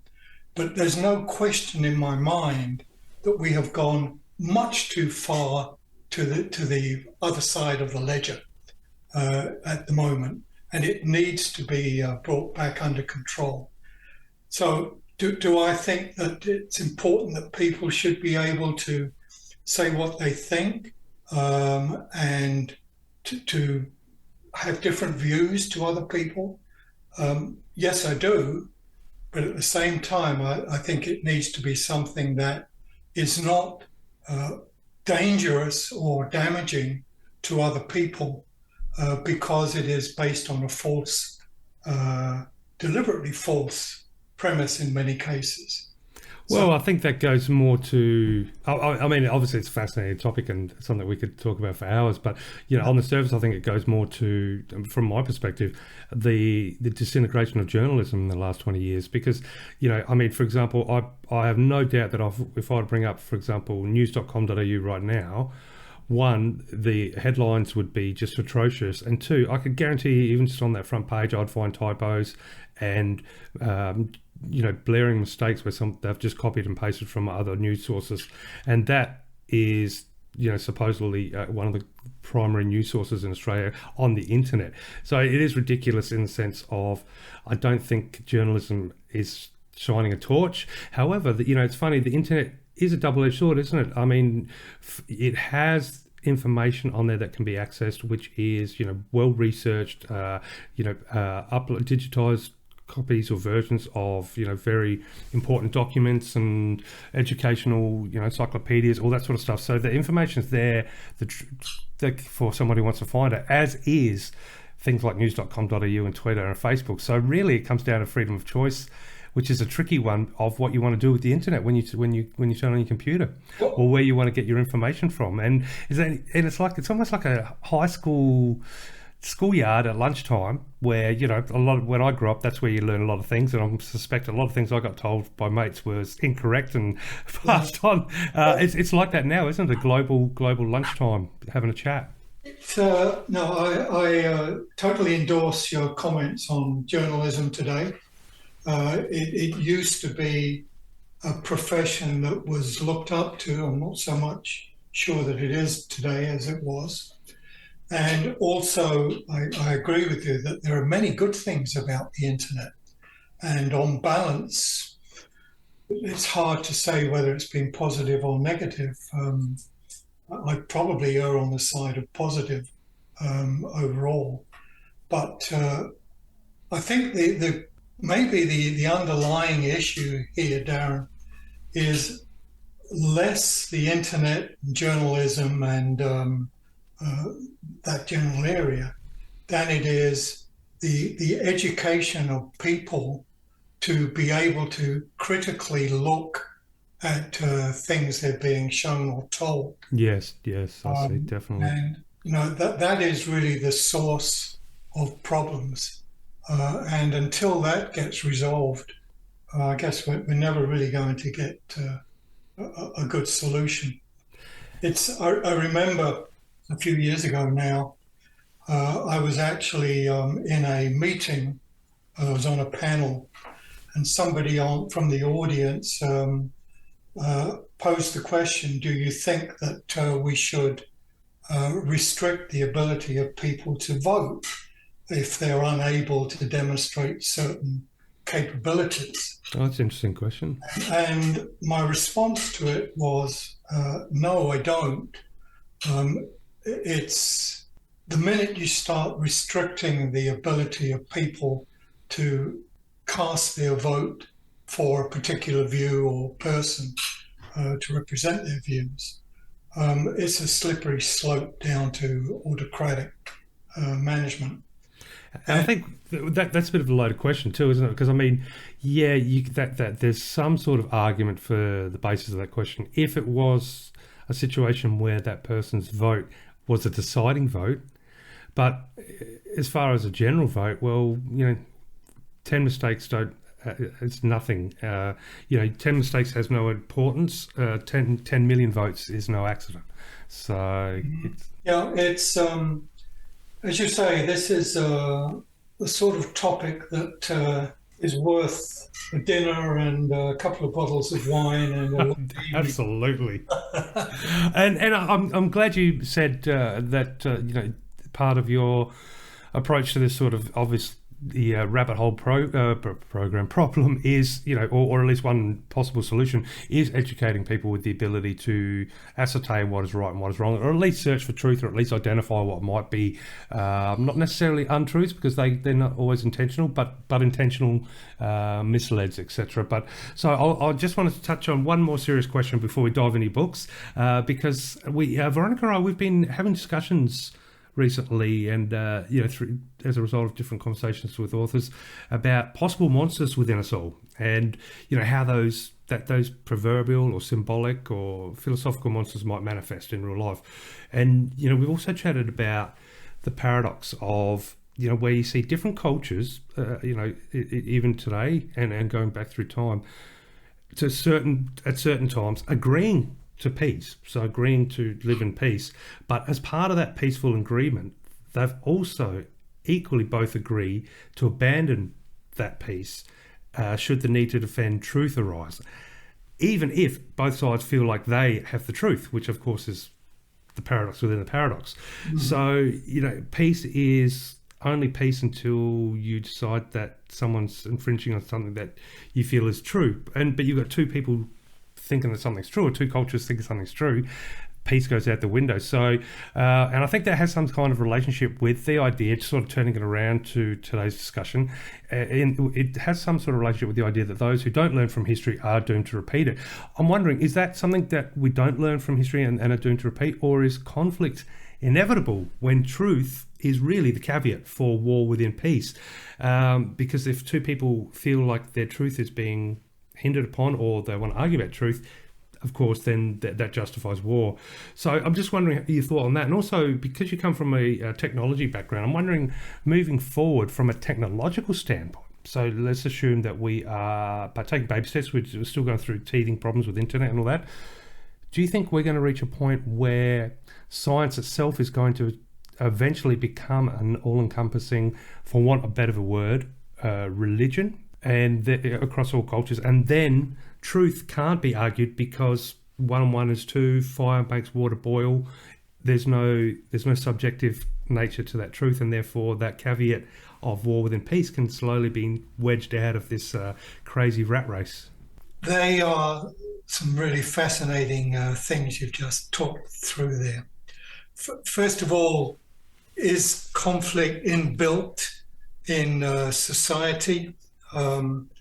Sadly, I think it is, because what you have is a world filled with people, each with different perceptions, ideas, personalities.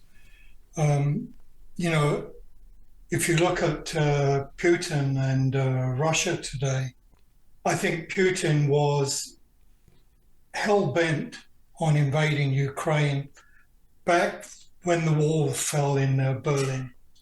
And nothing was going to change that, because for him, his personal truth is that Russia needs to expand and be dominant over all the Slavic nations and maybe further.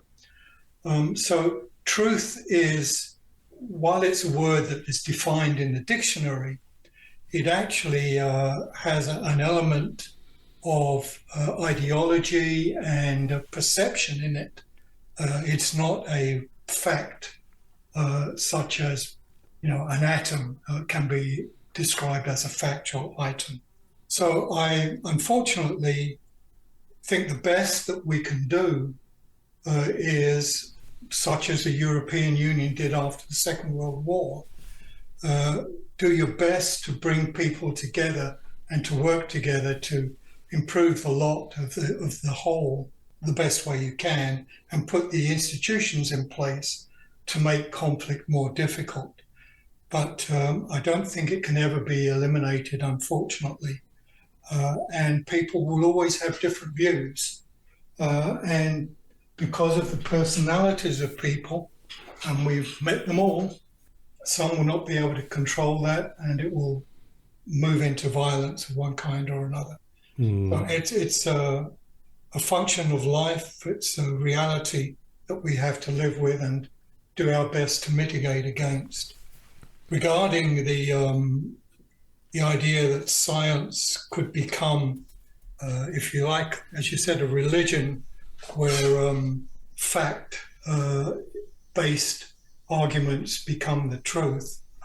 I'm actually reading a book right now by Kai-Fu Lee on artificial intelligence called AI 2041.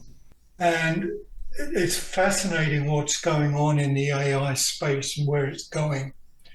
But one of the things that he talks about is that using artificial intelligence, people will be able to develop and transmit their ideas and get them embedded into other things going on around them. And their truth then becomes something that is part and parcel of everyday life of everyone else through this artificial intelligence software that learns from what this person believes is true and therefore transmits it back as truth to everybody else. So in effect, humans become the cloud as opposed to... That's a good way of thinking. Yeah, it's interesting. But science is not the hard fact-based thing that we're taught at school. It's getting to be more and more something that reflects back what it is seeing in the world. Again, that's the second evening with our dinner and wine, I think. Yeah, well, I mean, I'd like to think that in a couple 100 years we'd be, speaking from a global perspective, we'll be a science-based species with religion and art, as opposed to a religious-based species with science and art. And I think there's a very clear distinction as far as what that means, moving forward in the future.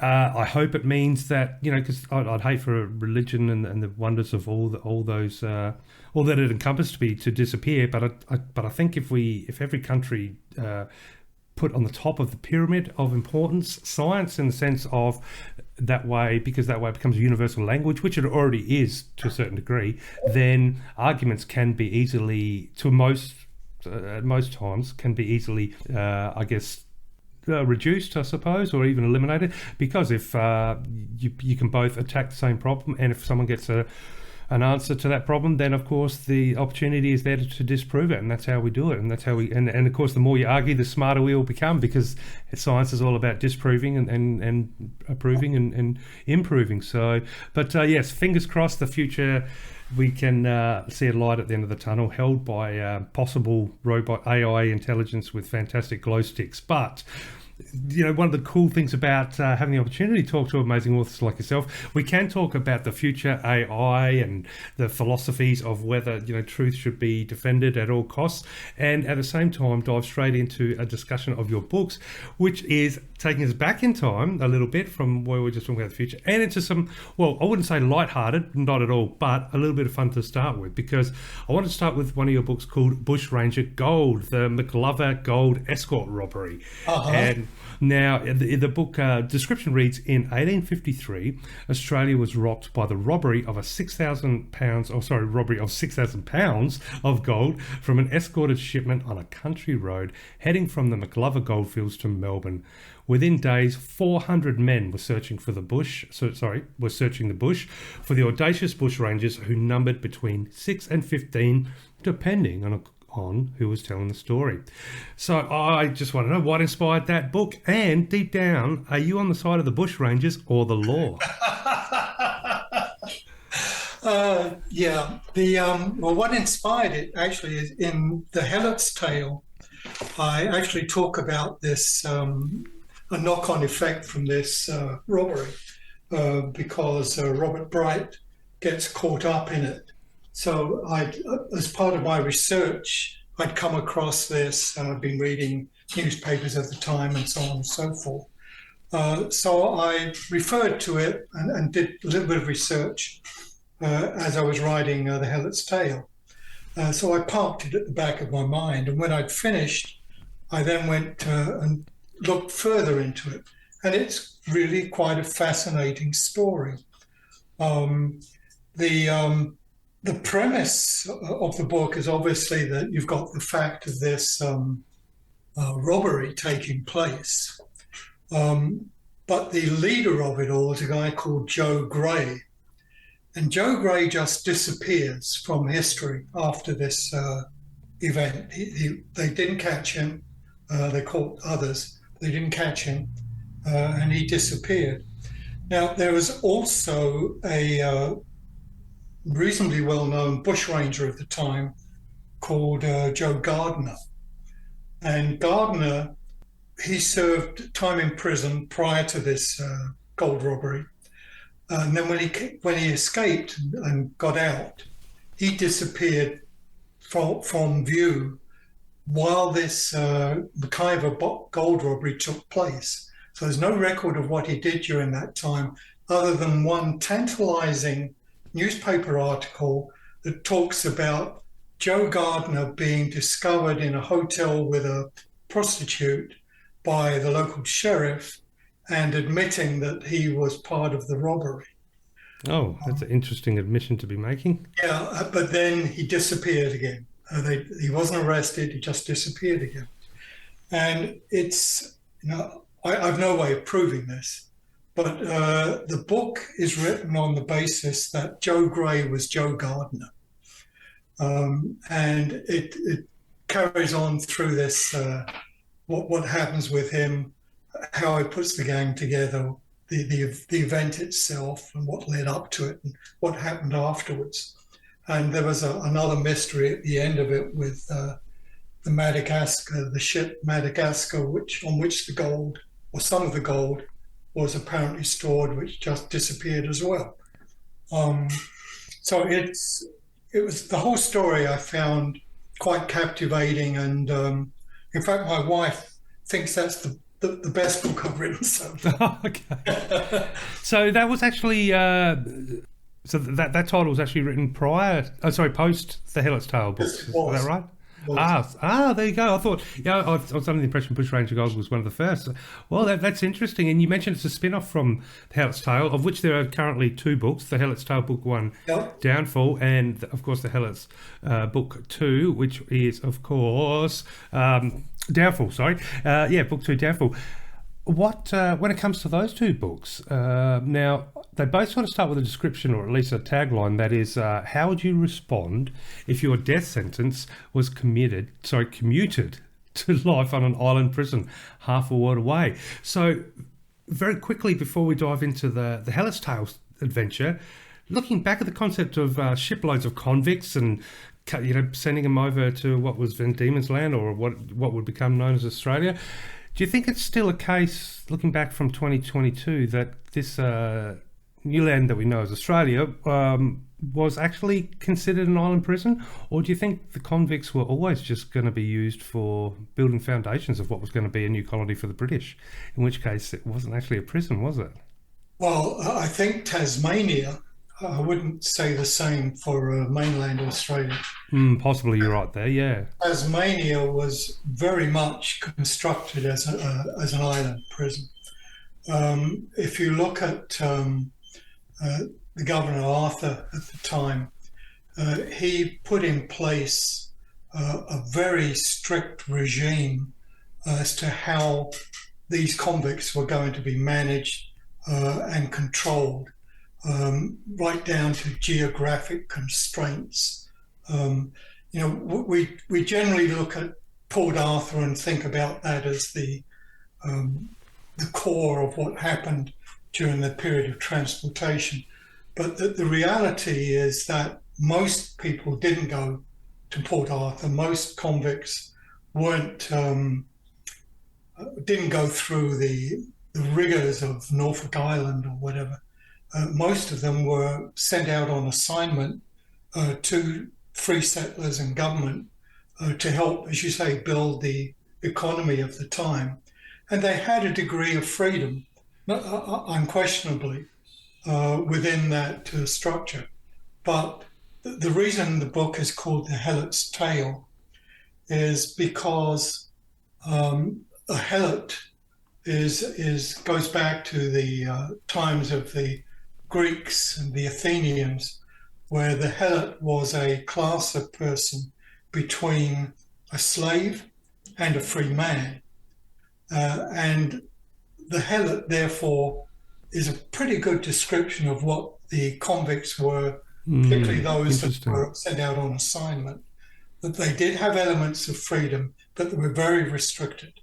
And it must have been very, very tough for somebody with the character of Mary Ann, for example, to buckle under to that, as was evidenced by the number of times she was put into solitary confinement and sent back to prison and so on during her period of assignment. But no, I think an island prison is a fair enough description. But having said that, life wasn't that great back in England either. No, I was going to say, it must have been an interesting contrast, to go from a city that was probably not in the best state at that time and very overcrowded and very divisive, but, between the different classes and opportunities for those wanting to, no longer be part of the lower or poor class, no opportunities there. And then contrast that with being a convict, but being in a brand new land of open space and open skies and probably a lot better weather than they'd been used to, although could have been very brutal back then too. But interesting contrast nonetheless. Well, in fact, if you go back and you read through some of the evidence presented to commissions that was set up in England, there were a number of convicts who wanted to be transported, and some who even, in fact, there was one guy who I write about who was involved in the Bushranger Gold story, whose brother was transported, and he himself then, I suspect deliberately, committed a crime and was transported himself, and they both ended up in Tasmania together, or Van Diemen's Land as it was. So it compared to life for many in England in a very hierarchical, class-conscious, inequitable society where justice was just a word, not a reality. Australia wasn't a bad place to go, even if you had to serve 7 or 14 years before you got your freedom. And then on top of it, of course, you had the gold rush, which created opportunities for people to totally change their lives with just scrabbling in the dirt for something. And including a few bushrangers that don't mind stopping the gold bars on the way as well. They didn't like the scrabbling bit. No. Well, I mean, it was a win-win, really, wasn't it? The gold miners, they got paid for their gold, and then the bushrangers, they got the gold, and the only one out of pocket was the ones that had pockets that were always full anyway. Yeah. So win-win. But I'm just curious, without giving too much away, of course. When it comes to the Helots Tale Book 1 and 2, what amazing adventures, what awesome insights are awaiting all those historical fiction readers out there who would love to dive into the book. What's waiting for them? What stories, what sights, sounds, what's the big adventure to be opening the pages? Well, I think the story starts in England, of course, with Mary Ann and Robert. Starts from their births, which is at the beginning of the 1800s. Mary Ann was born in London, and Robert, as we've talked earlier, was born in Cambridge in the country. But London at that time was a fascinating place, and there's a lot of description around what London is like, and people have told me that it has echoes and flavours of Dickens. That's a good little compliment to have. Yes, and not by chance, I have to add. But London at that time, Covent Garden Market, the way things were changing was quite mind-blowing with what was going on around then. I'm not going to get into the details, but so there's a lot of description in the first book around life in London growing up and leading up to their conviction ultimately. And also in the country, because there were things that went on. I thought I was pretty well educated at school in history, but there are things that I never knew about, hadn't been taught about. So, for example, the swing riots in England were pretty substantial rebellion, and one of several that happened in Europe around that time, as the underclass fought back and said, we're just not going to take it anymore.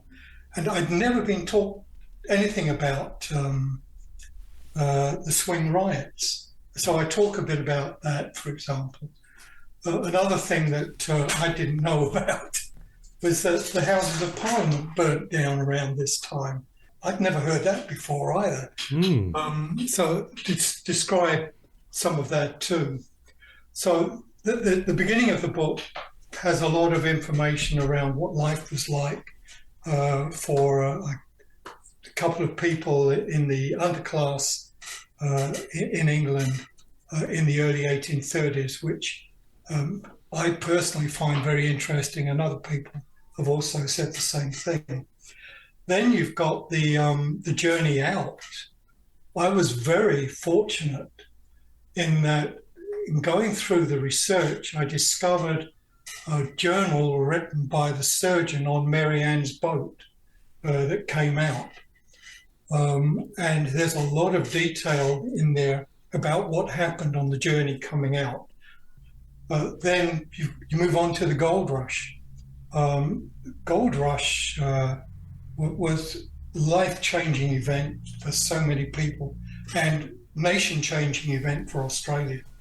That's really what the country was built upon. And I find that when you put the whole thing together, what you're left with is a sense of this indomitable courage displayed by so many people in the face of adversity that really underpins the character of Australia today. It's a country that's rightly proud of its resilience and its ability to overcome adversity and build a good life for people. And I think that comes out from the book. And that there's lots of events. There's as you mentioned earlier, there's a bushranger attack. There's the Eureka Stockade is involved in it. There's the first test match when Australia actually beat England in Melbourne.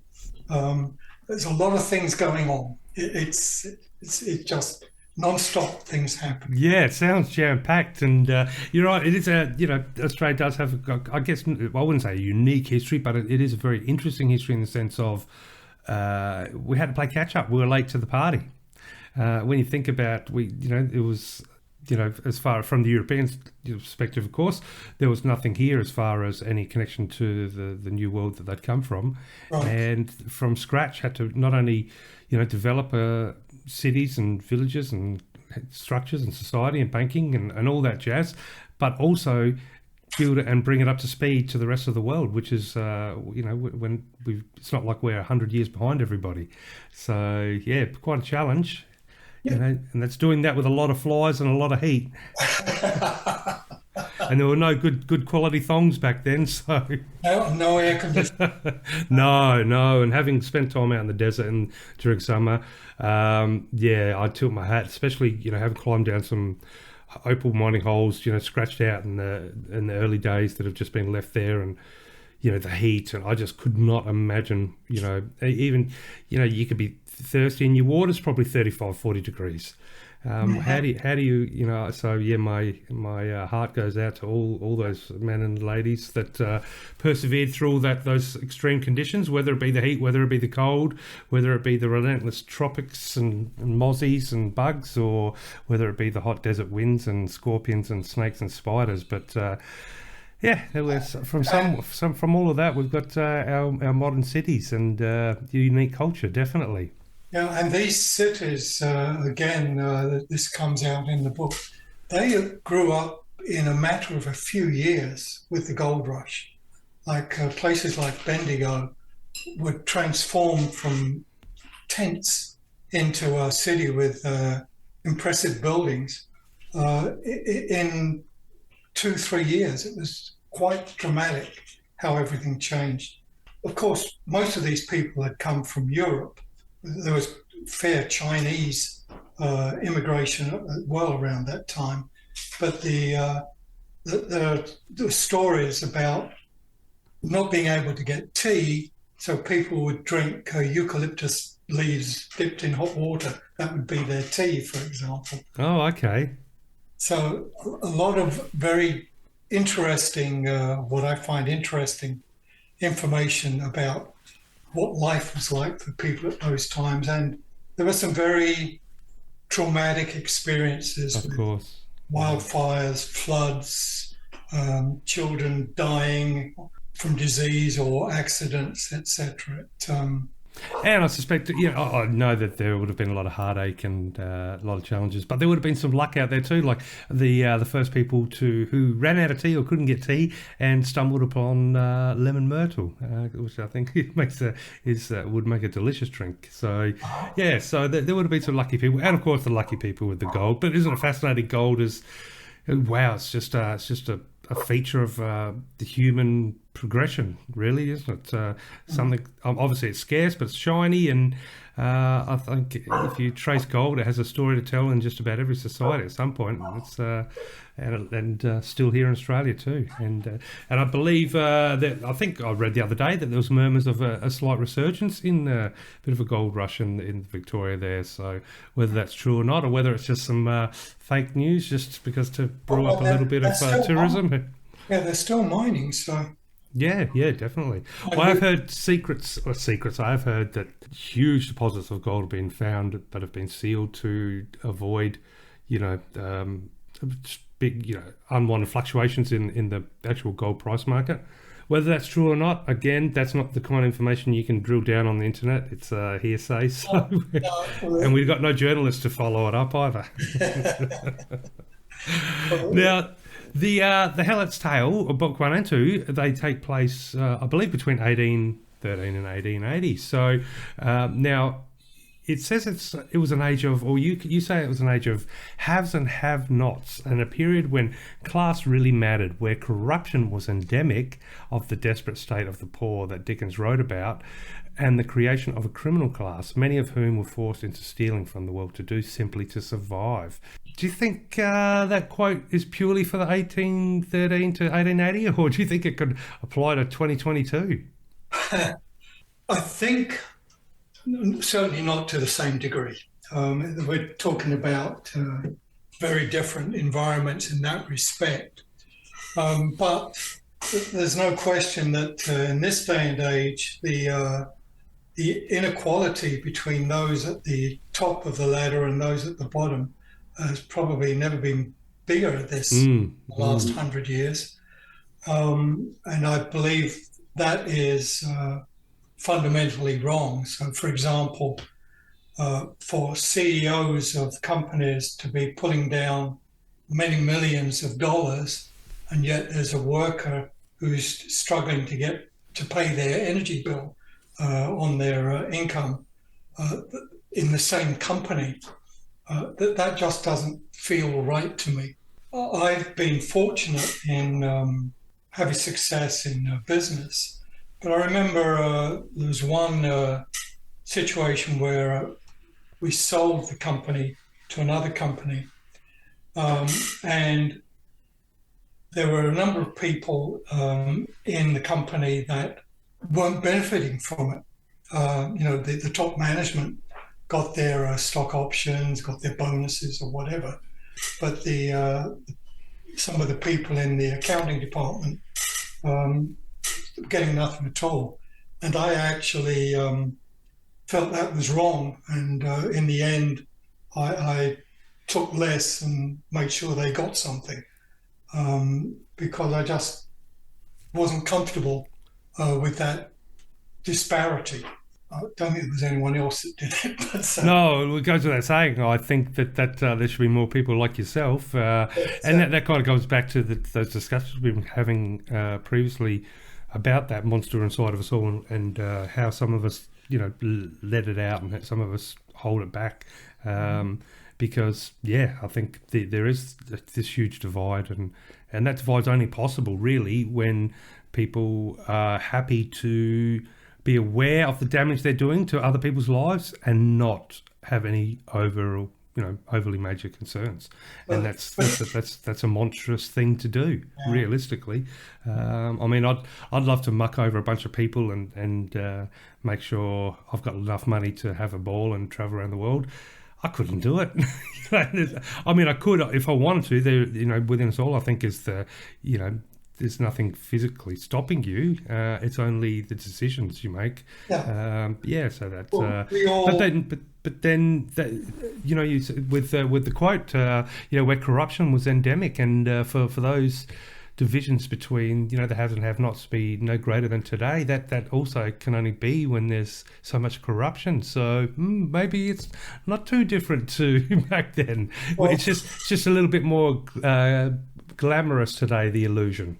Yes, I think so. Although when you look back to the late 18th century, early 19th century, particularly for people living in the country, farm labourers and so on, their wages would often be cut, not just maintained, without in regard to their cost of living. And with the change in legislation in England at that time, with the Enclosures Act, it forced a lot of people to live on charity. There was no way they could survive without charitable support.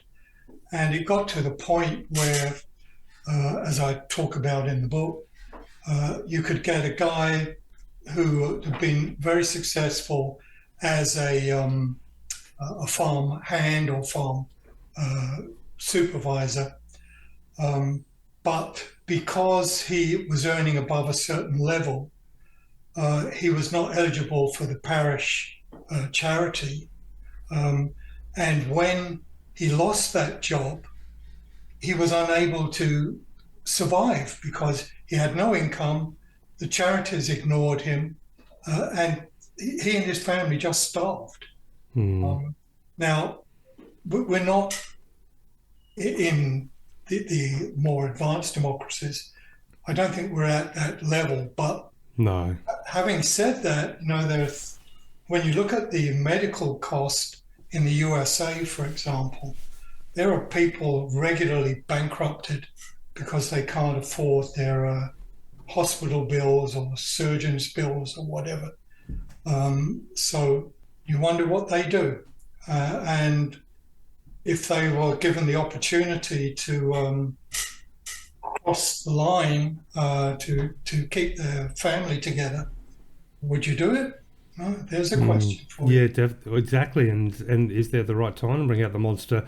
Yeah, the American health system, I mean, I don't know it intimately. I've been over there. But one thing that strikes me as odd is the idea that, from a medical perspective, I thought the idea was, the Hippocratic Oath, and that is, to not do any harm, had hospital administration and, the management side of things taken on that oath, then they wouldn't have agreed to pay the insurance companies astronomical rates. But they've gone to bed, haven't they? They both the hospital administration and the insurance companies have a symbiotic relationship to make a lot of money, and again, without any care for the damage they're doing to lives, which is it's such a strange thing. We are very, very unknowable creatures, us human beings, because we could do so much good, we could do so much bad, and I don't think we're ever going to find answers to something where we're not going to see bad. So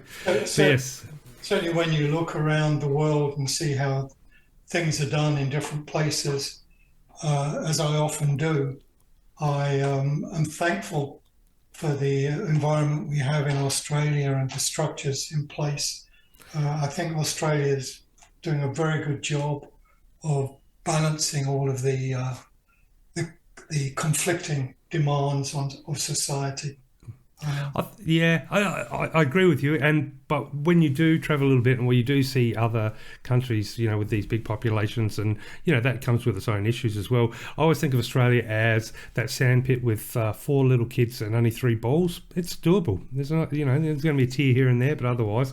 But if you've got 20 kids in a sandpit and only 6 balls, it's on. It's going to be chaos, and I think that's what I see. I see, supposed grown adults around the world acting like those, screaming, crying kids in the sandpit, and then so when I read and there's talk of potential war or we do have conflict, it's like, well, there you go, those little brats in the sandpit are at it again, and that's as far as we've come for some of us.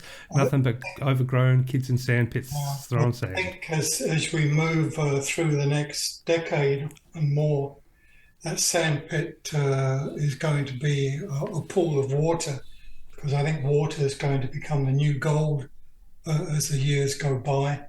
Yeah, you could be right. Although at the moment we've got one continent or one country, should I say, desperate for it, and another one that would be glad to get rid of it, haven't we? That's right. Yeah, very interesting there. But again, these are dinner topics that I would, I do love to sit down with a vodka or 2 or 7 and talk about. But I've got a couple more questions for you, David, and then we'll let you go. So now I know that you have a background in technology, and obviously you've lived in a lot of countries, so you've had a lot of different experiences. I'm just wondering if from drawing all that together, you've written quite a few books now, what I'd call historical fiction or fiction-based, historically based. I'm curious to know if there are other genres that you're thinking of, or at least considering writing within in the future. I wouldn't dismiss it, but right now there's a couple of things that I want to get out the way first. As I say, I've got the case of the immigrant niece coming out. That's my next question. Yes, but tell us a little bit about the new book that's coming out. That's because it's an interesting title: "The Case of the Immigrant Niece, Enter Findo Garska and Errol Raitt." Yes, I hope I said that right. Yes, that's right. It's about two.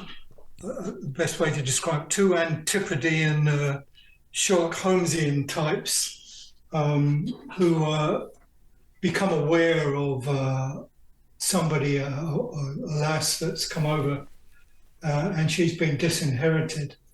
Ultimately, they track that down and get into quite dark waters around what's going on, including multiple murders. So it's a, if you like, a detective story, private detective story.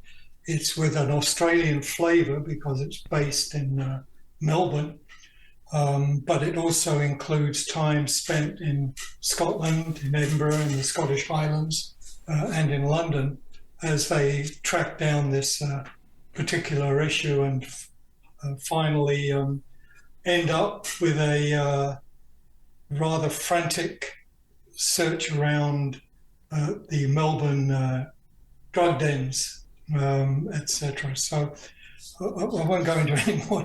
Well, it sounds like a pretty fun escapade there. It sounds like a fun avenue for you to write, because obviously the other books would have taken a lot of research, and I'm sure this one did, but it's a different subject. This clearly had some elements of research, but not at the level of the other two. No, that's right, yeah, a bit more fun.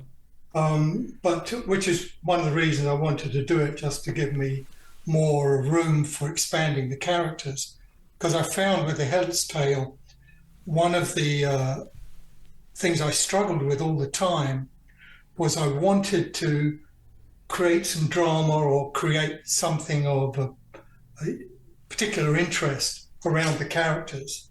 But I wanted also to make sure I was writing the story of Robert Bright, Mary Ann Golding, not about a fictional character I was creating.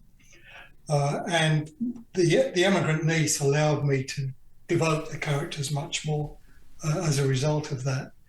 And, talking about what I want to do, I want a follow-up to that, because I think Findo and Errol are good characters. I've had some book clubs do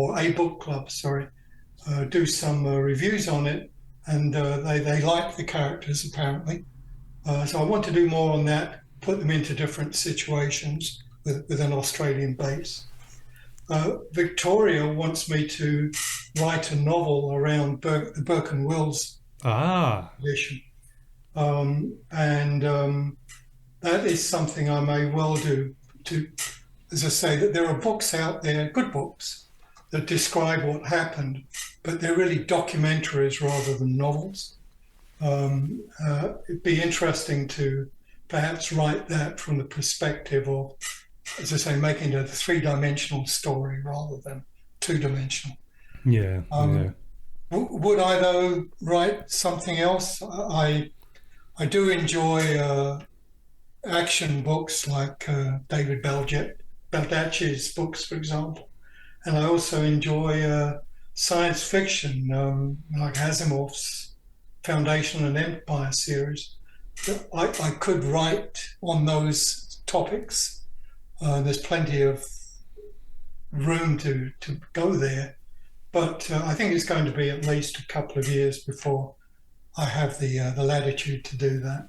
Well, it definitely sounds like, to use a well overused quote, you got your work cut out for you. But considering you said, because that's when I was talking about other genres, because I was wondering if you might consider science fiction. Obviously, you got a technology background, but the level of research you've done for your books has been, obviously has been astounding. And so it would be maybe a cool thing to think about doing an alternative history where perhaps think of a piece of today's technology somehow is discovered back in Victorian era, and how does that affect the history, or at least the daily lives of the people that discover it? Because I think you'd be able to bring that to life very eloquently. So, interesting thought. Yeah, perhaps an iPad, and by the time its battery runs out, then they have to convince people that they saw stuff on the screen. Then let the mystery begin. So, but I don't know. But when it comes to, look, I know we've got a lot of historical fiction lovers out there who love reading all things history, and obviously all things Australian, because at the end of the day, Headless Tale is a story of Australia and the journey to here, and how we, the years and the heartache and the sweat and the tears that help form our nation. How can our listeners find or discover more about yourself and your writing? I actually, you've mentioned it earlier, that I do publish a blog about once every 4 to 6 weeks. Sometimes that talks about the books. Sometimes it talks about my observations on what's going on in the world. But that is the blog you can sign up for on my website. And the website is Cairns of Finavon, all one word, .com. And easy enough to go on there and find out more about the books. And also, as I say, you can read past blogs or get more information on what's going on in my own little study here. Oh, there we go. An insight into the study where Findo and Errol are about to erupt onto the world. Correct. Which I understand is at this point in time scheduled for November? Yeah, so looking to release it to beginning of November. Excellent. I'm doing some work regarding prepping for the launch, doing a little bit of marketing here and in the UK. Wonderful, wonderful. So we'll definitely include the link to your website in our show notes. And look, David, I just wanted to say thank you so much for being a part of the Australian Book Lovers podcast. It goes without saying, I could definitely sit and talk forever. And so I guess I'm going to have to hold you to maybe a pinky promise that next time I'm on the Gold Coast, we'll have to catch up over a wine and vodka and see if we can't work out the follies of this strange planet called Earth and the weird sandpit people that inhabit it. But in the meantime, thank you so much. And it goes, I wish you all the best with all the releases. And I'm sure that we've got a lot of people out there listening now that are going to be fascinated and will want to jump into the Helots Tale or maybe read about a bushranger's escapade, although you never did say whether you were whose side you were on. So quickly, where did your heart lie on that one? I have to admit that even though they were not the shining bright characters I'd like them to have been, my feelings probably lean towards the bushrangers. Yay! There we go. I think people listening were on knife's edge then, so I'm sure. So that's a beautiful side of the equation to be. But no, thank you so much for your time. I wish you all the best with your books in the future. And hey, maybe we'll get you back on for come November when the case of the immigrant niece is released. But I'd love to do that. Thank you, Darren. Thank you. Yeah, that'd be fantastic. In the meantime, you take care. All the best for yourself, for your family, and you keep on writing. And let's see what happens for the rest of 2022. Thank you.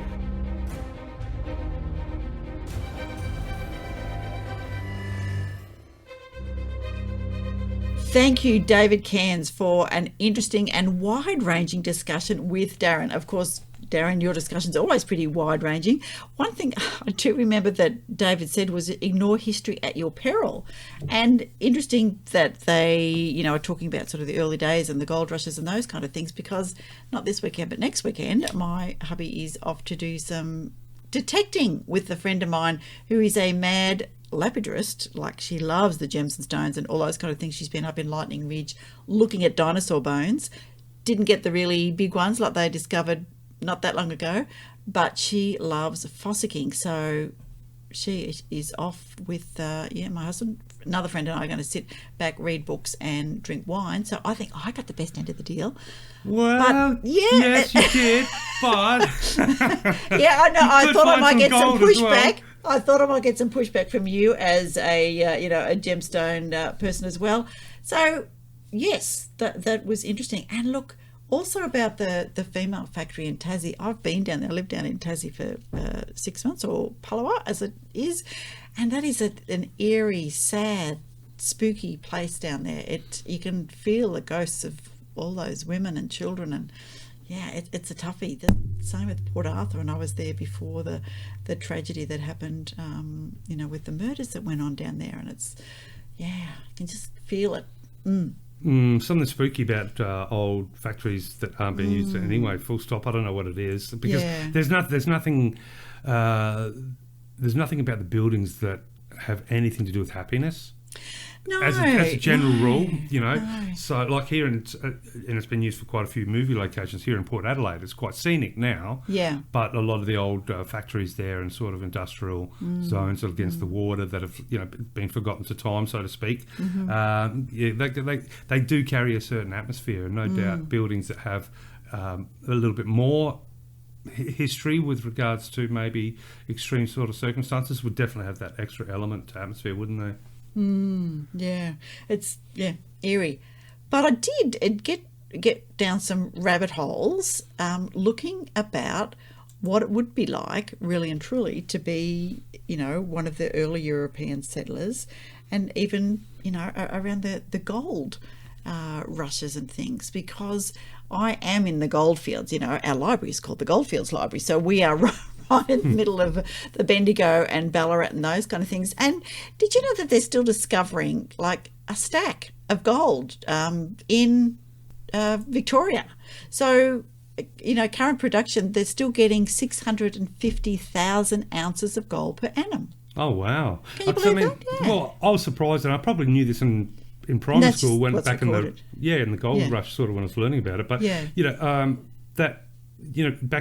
in the 1850s, Victoria's gold deposits basically accrued for, or at least what was coming out of the ground, represented more than 1/3 of the world's gold production during the 1850s. Yes, so I dare say there's still, to be able to be put in that position, it's hard to imagine that it was stripped bare. Yeah. No, they still say they're really every river in the world contains gold, but of course some so little that you can't even get them.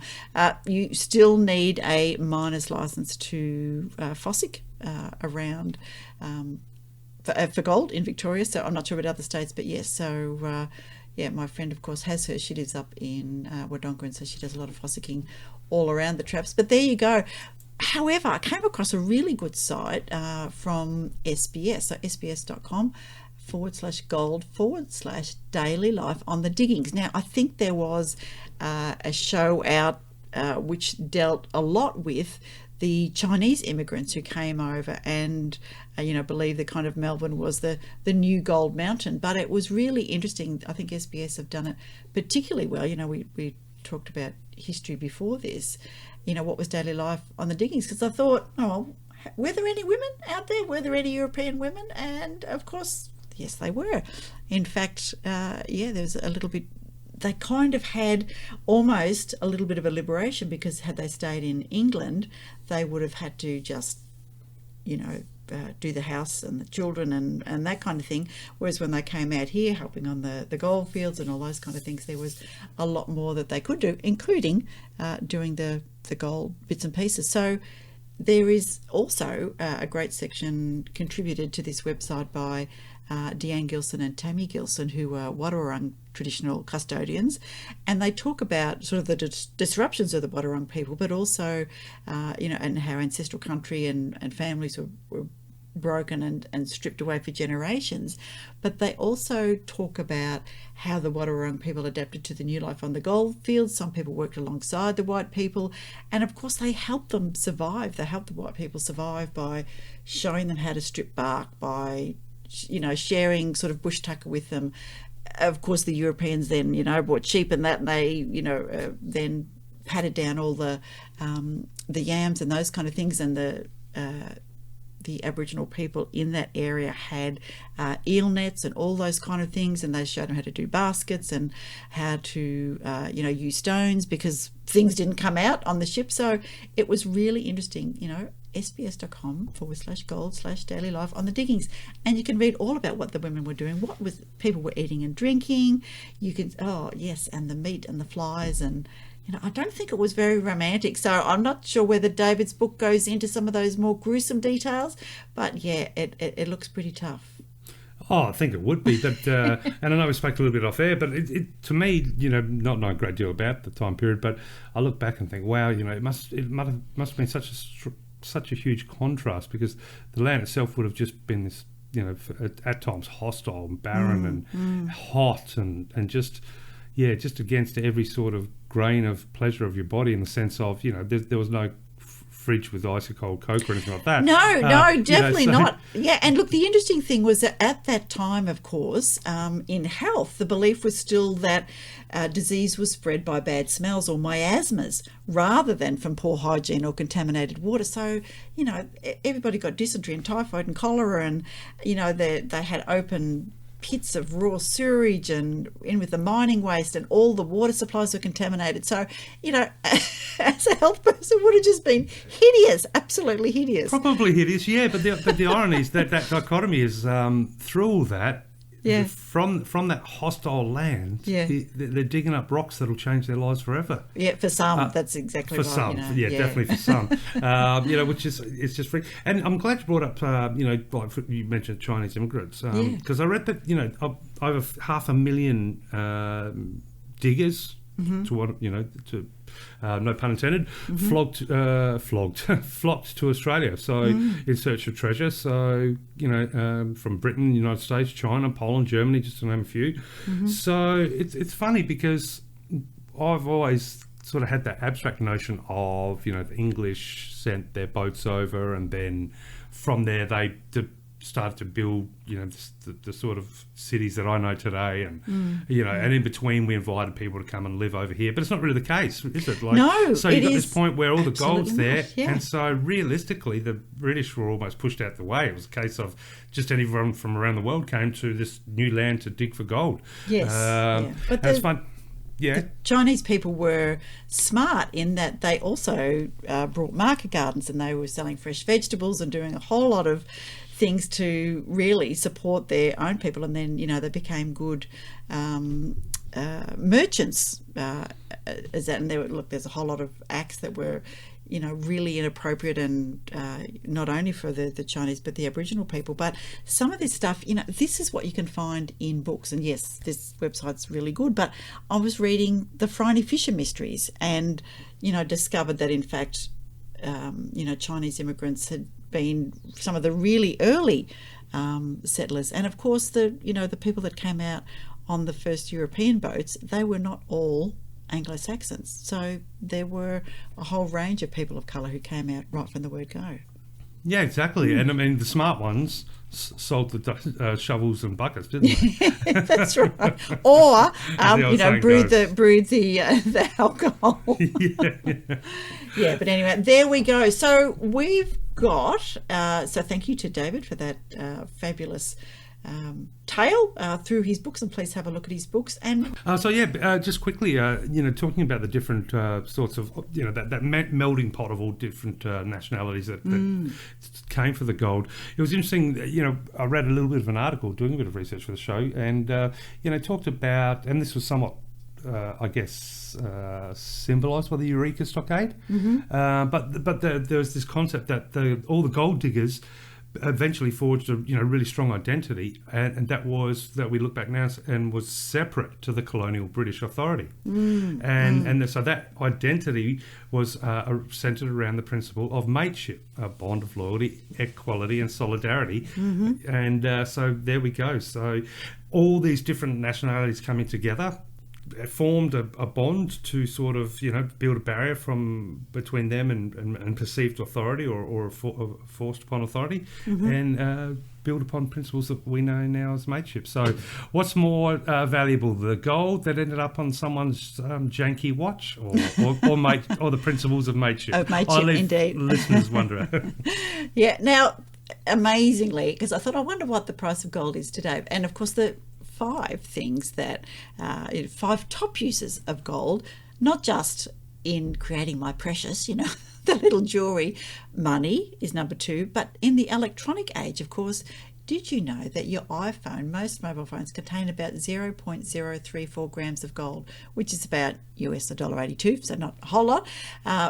People still use gold on their teeth, and of course, gold is used in aerospace. The lubrication, maintenance and repair. There you go.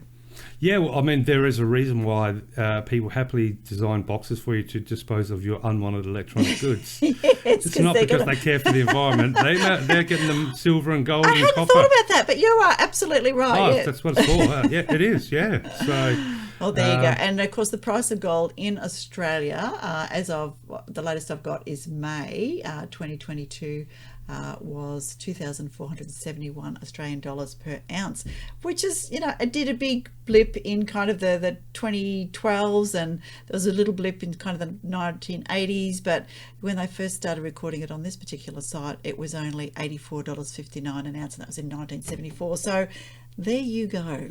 Would you want to know one other cool fact about gold? Yeah. It is the source of one of my quotes. Okay. Give us your quote. Well, I'll start with my quote. I like this quote. This is a funky, cool gold one. Okay, so this is from, well, I assume philosopher Euripides. Yep. And the quote is as follows. O Zeus, why is it you have given men clear ways of testing whether gold is counterfeit, but when it comes to men, the body carries no stamp of nature for distinguishing bad from good? I really like that. Oh, yeah. Oh, that is very good. Wouldn't that be lovely? And it kind of goes along the line of, I've often heard new parents go, why didn't this child come with a manual, an instruction manual? But yeah, that's the way it goes. Now, mine is, I guess, from a similar source. This is a Chinese proverb, because I figured Chinese gold and, you know, the early days. Real gold is not afraid of the melting pot.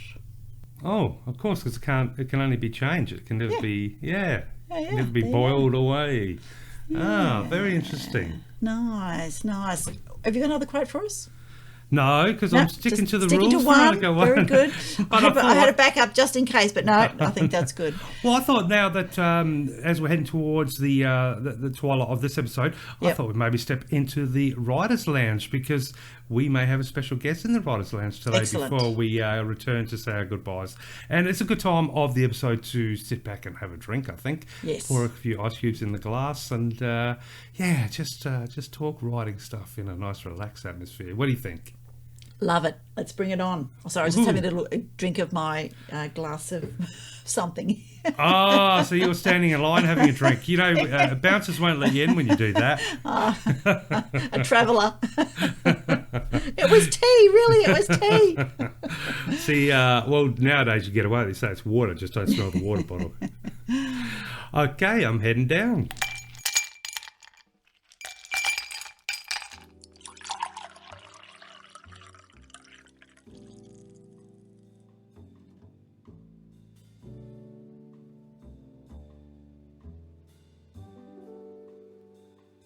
And here we are in the Writers' Lounge. Now, we have a very special guest in the lounge this episode, a lady by the name of Hayley Walsh, who is an amazing podcast, shall we say, entrepreneur or broadcaster or producer. I'm not sure of the terminology, but Hayley has her own podcast called the Right Words Podcast. And of course, many listeners may be familiar with Hayley. Hayley's been on our podcast quite a few times now, I think. But the first thing I want to know, Hayley, is what sort of lounge bar are you in, or Writers' Lounge? What's your atmosphere? What's your setting? Oh, look, I'd have to say, Darren, it's definitely got to be a cheesy 80s nightclub playing all the forgotten 80s hits. Ooh, definitely. Nice. Yep, somewhere where you can have a dance and have a good time. Okay, so what's I have some vague memories of those places. If you were to go to the bar, what sort of shooters would there be going back to the 80s? Oh, look, my party days were actually in the early 90s, and I was a real sweet tooth. I used to love the Midorian lemonade or the old fruit tingle, or a Southern Comfort and Coke. Yep, and today I still love a Southern Comfort and Coke, so there you go. Oh, well, normally I'd say my lounge bar or a writer's lounge is, deep down in a dingy, dark lit room. But I wouldn't mind joining into your 80s style venue this time, Hayley, because I've just finished putting together an 80s mixtape, a digital version, for the long drive ahead tomorrow. And I do love a good headband and puffy collars and hairspray and... I love it. Yeah, and a bit of acid wash jeans, And if you're really stylish, like I thought I was when I was younger, you had a matching acid wash denim jacket to go with the acid wash jeans. Stylish. It was fantastic. I thought so at the time, and I thank small mercies that the internet wasn't around back then, and any images that may have been taken are long gone now, except for the ones that burn in my memory at 3 a.m. But anyway, so how true. Yeah. So Hayley, the Right Words podcast, how's it going? And look, obviously you are a little bit different in the sense that you have guests from all around the world on your podcast. I do. So, Darren, I started the podcast in June last year. So we're coming to the end of season 2, and season 3 will air from late January next year. Okay. And as you said, I'm really lucky to get to interview authors and creative people from all over the world. And and while I've got the opportunity, I'd really love to thank you for hosting and recording a wonderful episode with Con Lavery, a horror author from Canada, which will be airing on the 30th of the 9th. So I'm really excited about that. Thank you very much. Oh, that's only days away. I know. Excellent. Well, it was super fun, and it was an absolute honour to be have the invitation extended to jump on your podcast. And it was great fun talking to Con, and kind of works out well that it'll just be coming on the 30th or the 9th, because then just a day or two later is the beginning of my favourite month, the spooky ooky month of October. Yes, Halloween. So, there we go. Yeah. But I know, talking to people, a lot of different authors around the world is part of your podcast. But when it comes to Aussie authors, have you spoken to a few Aussie authors, and have any stood out for you? Have we had some good classics out there? Oh, definitely. Look, I'd have to start with the lovely Tamara Watson, who is one of my Twitter besties. Oh, okay. Yes, and Tamara's lots of fun. She writes YA fantasy, and she's up in Laidley in Queensland, which is about an hour and a half inland from the Gold Coast. Mm-hmm. Now, Tamara, God love her, was brave enough to be my very first guest on the podcast. Neither of us had a clue what we were doing, Darren, so it was lots of fun. we had lots of laughs, and I'd have to say the most memorable moment from that episode, if listeners want to go back and have a look, it's episode number 1, was a very funny story about her cringe-worthy first letter she ever sent to an agent. Oh, okay. Do yes. tell. Oh, you got me very interested now. Yeah, look, all I'm going to say is she sort of popped on, opened up her email and said, hey agent, I've written this book. You're really going to love it. Look forward to hearing you. Look forward to hearing from you. Love, Tamara. And that's what she sent off. So it's, like she's got it framed, I think, somewhere to remind herself of how much she's learnt and how far she's come. So it was a pretty funny story. I was going to ask, did it actually work? Because sometimes, thinking outside the box can actually get you to places you never expected to be able to get to. No, I think Tamara told me she got no response. Oh, okay. So, yeah, not surprising, but it's quite a funny story. Well, it's a like you said, something to put on the wall, and mark that as a road that you never go down again. Yeah, because the episode was all about, finding your feet in the writing world, and how we both sort of discovered the writing community when we first started writing our books and getting our work out there, and just the fact that we had no idea what we were doing and everything we've learnt along the way. So it's quite, even though it's very funny, it's a helpful episode, I think, for people starting out and try and navigate their way through all that confusion. So yeah, it's quite a good episode. Oh, it sounds like a really fun episode to be for your very first one, definitely. Yeah, it was lots of fun. And what about any other memorable characters? I mean, at the end of the day, I like to think that us Aussies, we are the most memorable characters out of everybody. Oh, look, absolutely. The wonderful Wayne Tunks. So Wayne is a local radio host, and he's now a good friend of mine. So he actually does the radio show on my local radio station here. Yeah, and they play all the 80s, so that's why I love it. Fantastic. It's called My 88. If anyone loves the 80s, they can tune in to My 88 on iHeartRadio and listen to Wayne weekdays, and he's lots of fun. So Wayne, I then discovered by listening to him on the radio that he'd written a book called Normal or Nothing Like It. And what this book is, Darren, is a compilation of short stories. Mm-hmm. The characters are all intertwined, and the one thing they all have in common is they've just turned 40. Okay. Yeah, so a bit of a comedy.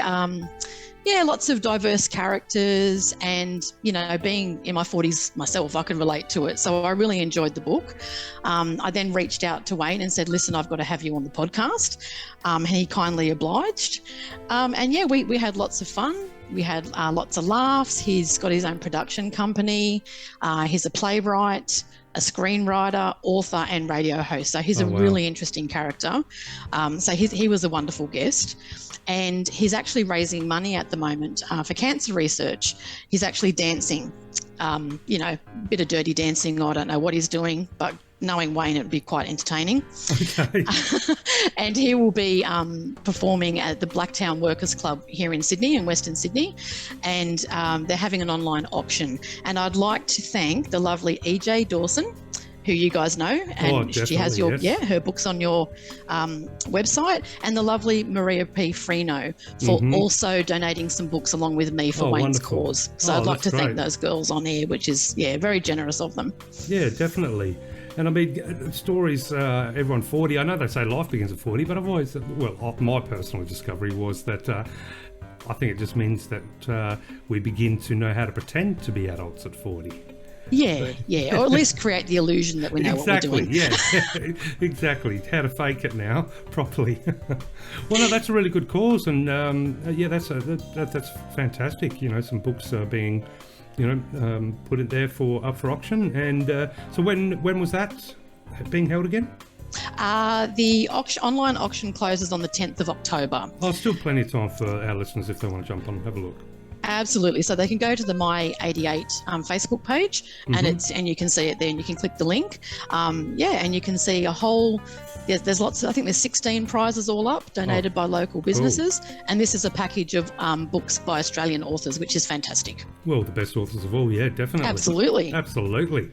Now, if there had to be, if you had to pick one song that would absolutely have to be in at least the top 10 of your 80s mixtape, what song would it be? Ooh, my favourite songs my favourite bands are Def Leppard, Culture Club, and Wham.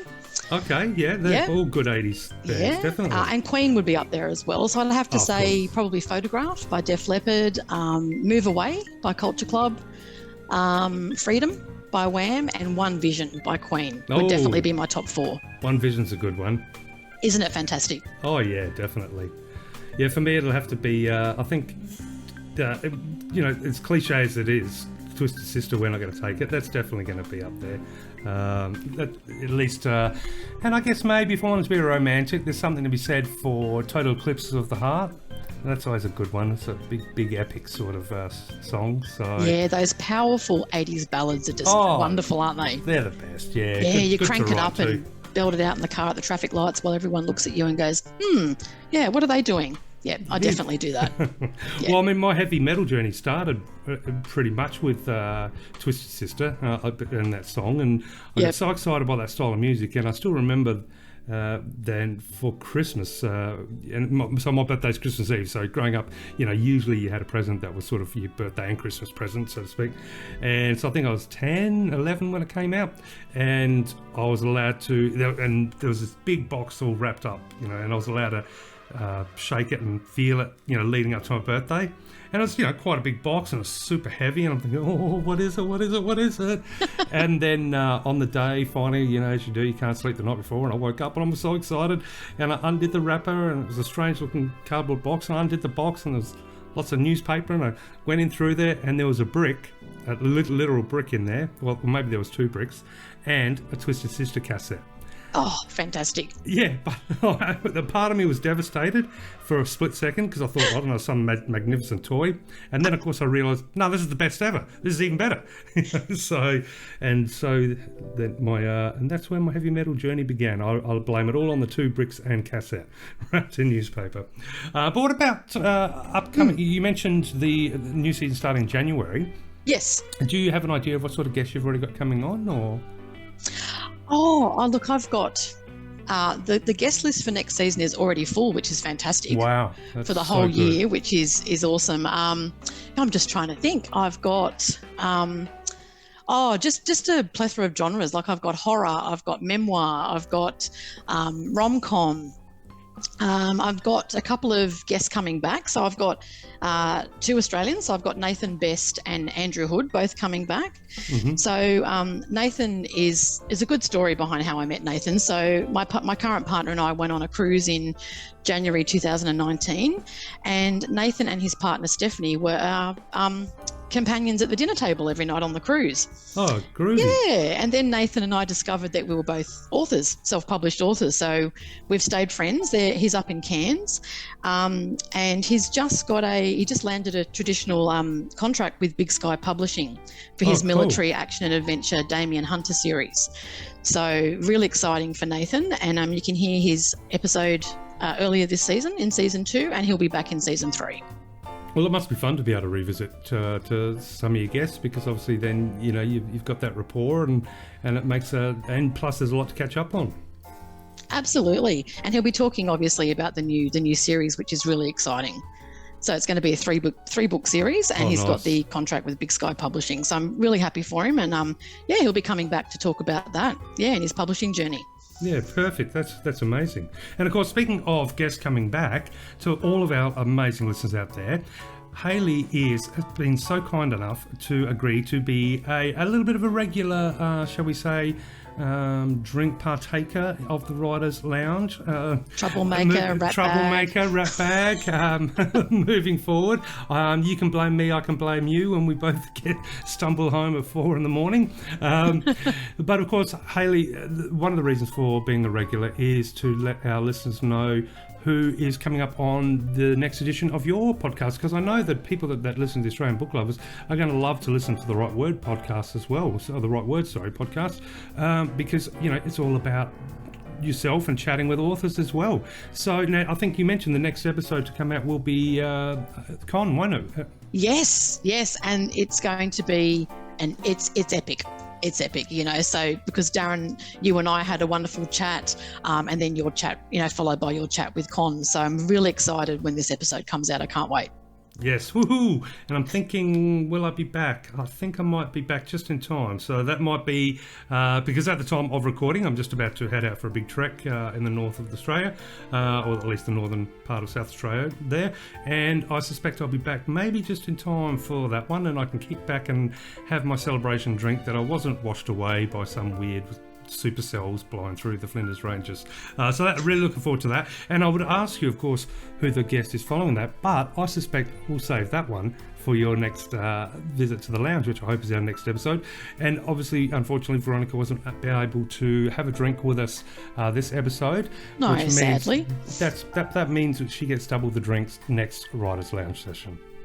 Fantastic. And can I just mention for your listeners that the lovely Veronica Strachan and her equally beautiful daughter Cassie actually featured in this current season of my podcast. They came on to talk about Chickabella, their picture book series. Of course. And yes, so your listeners can go and have a listen to that, and that was a wonderful chat with Veronica and Cassie. And do you remember off the top of your head what episode number that is? Or can they just find it under the title? Yeah, I think it was 11 or 12, but don't quote me. I think it might be episode 12 of season 2. That's all right. But I could be telling you a lie, so they might have to go back and check. I will check, and I'll put it in the show notes, of course, as I will put a link to your website and your podcast. But also, just for the listeners out there, where can they find all about Hayley Walsh and about your beautiful podcast, the Right Words podcast? Yeah, so all my I'm on across Facebook and Twitter as an author, so you can find me at Tales by Hales. That's TAYLES BYHAYLES is my username on Facebook and Twitter. And the Right Words podcast has a website, just the Right Words podcast, obviously Write WRITE.com, and it's also at Right Words Pod on Facebook and Twitter. Wonderful, wonderful, wonderful. Now, after a big session in the Writers' Lounge, and of course in this wonderfully themed 80s disco dance studio or nightclub, whatever, or house of debauchery, whatever we want to call it. Have you got your leg warmers on, Darren?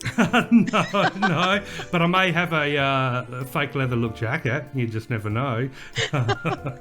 And maybe some moccasins that somehow got past the bouncers on the doors. Love it. But let's say we wake up super hungover. And it's time to try and get something in our belly and clear our heads. What would be a 1980s breakfast and what would be on TV as we recover in the Hayley Walsh house? Oh, look, I'd have to go with the old Maccas and probably Ronald McDonald advertising it on TV. Oh, there you go. Yeah. You don't see him much anymore, but as a kid, do you remember when he used to, come around and you'd be able to go to McDonald's and see Ronald McDonald? Do you guys remember that? I do remember he's made an appearance once, twice. I remember sometimes you'd see the Hamburglar as well. Yes. Who actually scared me quite a lot as a kid, to be honest. Oh, really? I used to love Grimace. I thought Grimace was great. Oh, yeah, no, he was cool. Yeah, definitely, yeah. But he wasn't scary. In my household, it'll be leftover KFC from the fridge, and then probably wacky races or something on the cartoons in the morning as I'm wondering what I did the night before. And something I don't think you can do anymore, a complete sideline, or what do you call it, a sidebar or tangent, because I think that KFC recipes changed. If you put KFC chicken in the fridge now, it doesn't stay crispy and yummy for the morning like it used to when I was a kid. Maybe, or I just have bad memory. Oh, interesting. Yeah. I haven't noticed that. Okay. Well, there's an science experiment we can all try now. Let's go get some KFC and leave a piece in the fridge. Well, it's probably because usually when we get KFC, we've got the kids. We've got my partner's kids, and they're 2 teenage boys, so there's no leftovers. Zilcho left, yes. Yeah, that's right. Exactly right. Yeah, there we go. But now you got me thinking about I want to watch Wacky Races. But no time for that, unfortunately. That'll have to save it. But Hayley, thank you so much for being part of the Writers' Lounge, and thank you so much for agreeing to be a regular. And that means, yay, I get to talk to you regularly on the show, and that means all of our listeners get to enjoy your wonderful voice and your wonderful presence, and also learn about all the amazing guests that you've got coming up as well. So thank you so much. Oh, thanks, Darren. I really appreciate it. And also for your listeners, I'm hoping, to do something regularly with yourself and the lovely Veronica too, so the 2 podcasts can work together. It will be fantastic. I look forward to working with you. I am down 100%. You had me at let's do it. Yes, so your listeners can hear you and Veronica on my podcast as well. So, yeah, very exciting. Yes, it is very exciting, absolutely. And very exciting that spring is hopefully coming soon. So if anything that spring comes with it, it comes with flowers, it comes with warmer weather, but it also comes with a fantastic opportunity to, have fun with both our podcasts together, which I think is fantastic. So look out spring, look out summer. Some crazy antics are on the way. Yeah, the crazy Aussies are coming. Yoo-hoo! Hayley, thank you so much, and I promise next time, obviously, Veronica will be there, and between the 2 of us, we'll make your Southern Comfort and Coke a double. Beautiful. I love it. Thanks, Darren. All right, see you on the next episode. Bye.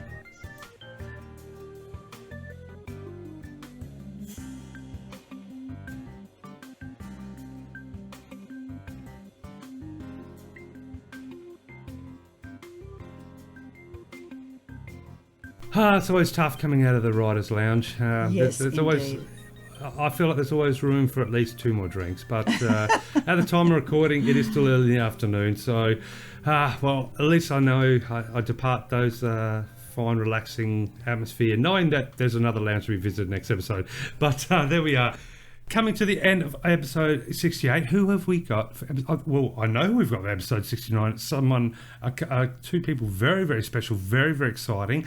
And I think some of our listeners may, be quite aware of one of our guests. So who have we got, Veronica? Indeed. We are going to be chatting with Aaron Farso, who is a TV producer and all-round celebrity, as well as Michelle Scott Tucker. And they're going to be talking about Aaron's memoir, So Far, So Good. It is going to be amazing. And it is indeed. And Michelle, of course, is a Macedon Rangers local. And yeah, I can't wait to chat to them and share the interview with everybody. So that's episode 69. So stay tuned, everybody. Yes, but in the meantime, thank you so much to all of our amazing listeners for I hope you enjoyed episode 68 and the Readers Cafe, the Writers Lounge, and a bit of news, the interview with David Cairns, and all the little chit-chat in between. I hope you've enjoyed it. Yeah. And remember, we are coming into the spooky-ooky month. So if you want to get that short story in, who'll be sitting on the other side of the computer happily putting it on the website, designing you a beautiful cover, and of course we'd also love the opportunity to maybe spice up a special episode with a few tales. But Yes. in the meantime, don't forget though, if you want to follow us on Twitter, we're at Australian Books. Instagram, we are at Australian Book Lovers, and we're also on LinkedIn and YouTube. And please give us a star or a rating on your favourite podcast platform, because that helps other people find us.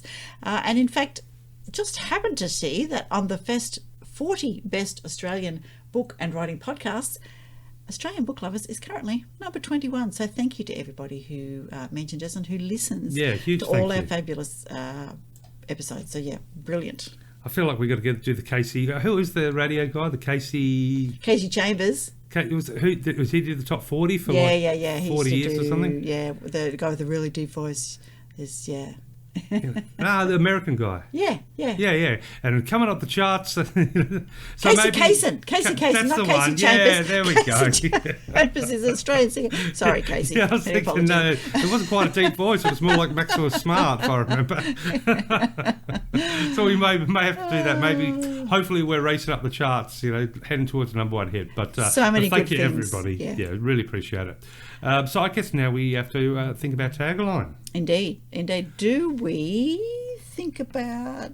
I'm thinking maybe we could be on, you and I are cowboys and cowgirls or cow people. I don't know what the term is anymore. I'm going to say cowboys. Cow-persons. Cow-persons. Yeah.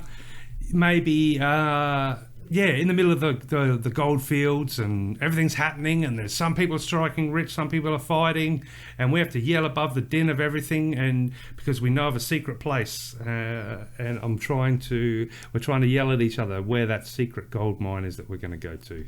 I don't know if that works, but I could try and make something work. That's a really complicated one, but okay, I'll give it a shot. Well, I don't know what gold sounds like. Well, you'd almost have to have it really crackly, as we say it, because it wouldn't be the excellent editing and sound, wiping things that you do that makes our episode sound so good. So maybe you need to bring some of the crackles back. Well, I'll paint myself to a corner. I'll see if I can. Yeah, we're on top of horses. I'll see if we're in the middle of like a huge happening, gold rushy spot in Victoria where it's all happening. Yeah. And there's the flies, there's the dust, there's the hot winds. Yeah. There's all sorts. And through it all, we have to yell out that one thing that we'd love everyone to know, and that is to.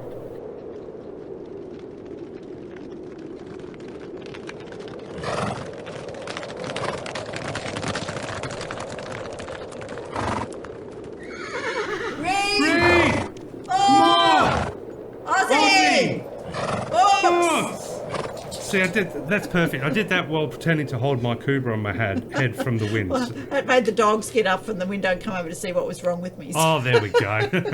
Nothing more Australian than your doggy protected you. No, and apparently there are a lot of dogs on the goldfield. Just added that final bit of information. Oh, interesting. Yeah, well, of course, you need to have someone alert you if anyone's getting near, because you might have 10 years worth of good living tucked into a pouch around your waist, and it'd be pretty hard to sleep in those fields if you had something like that back in those days. Yes. But on that note, everybody, thank you so much for joining us for episode 68.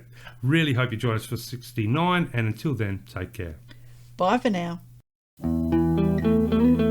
Let's meet again, where magic happens.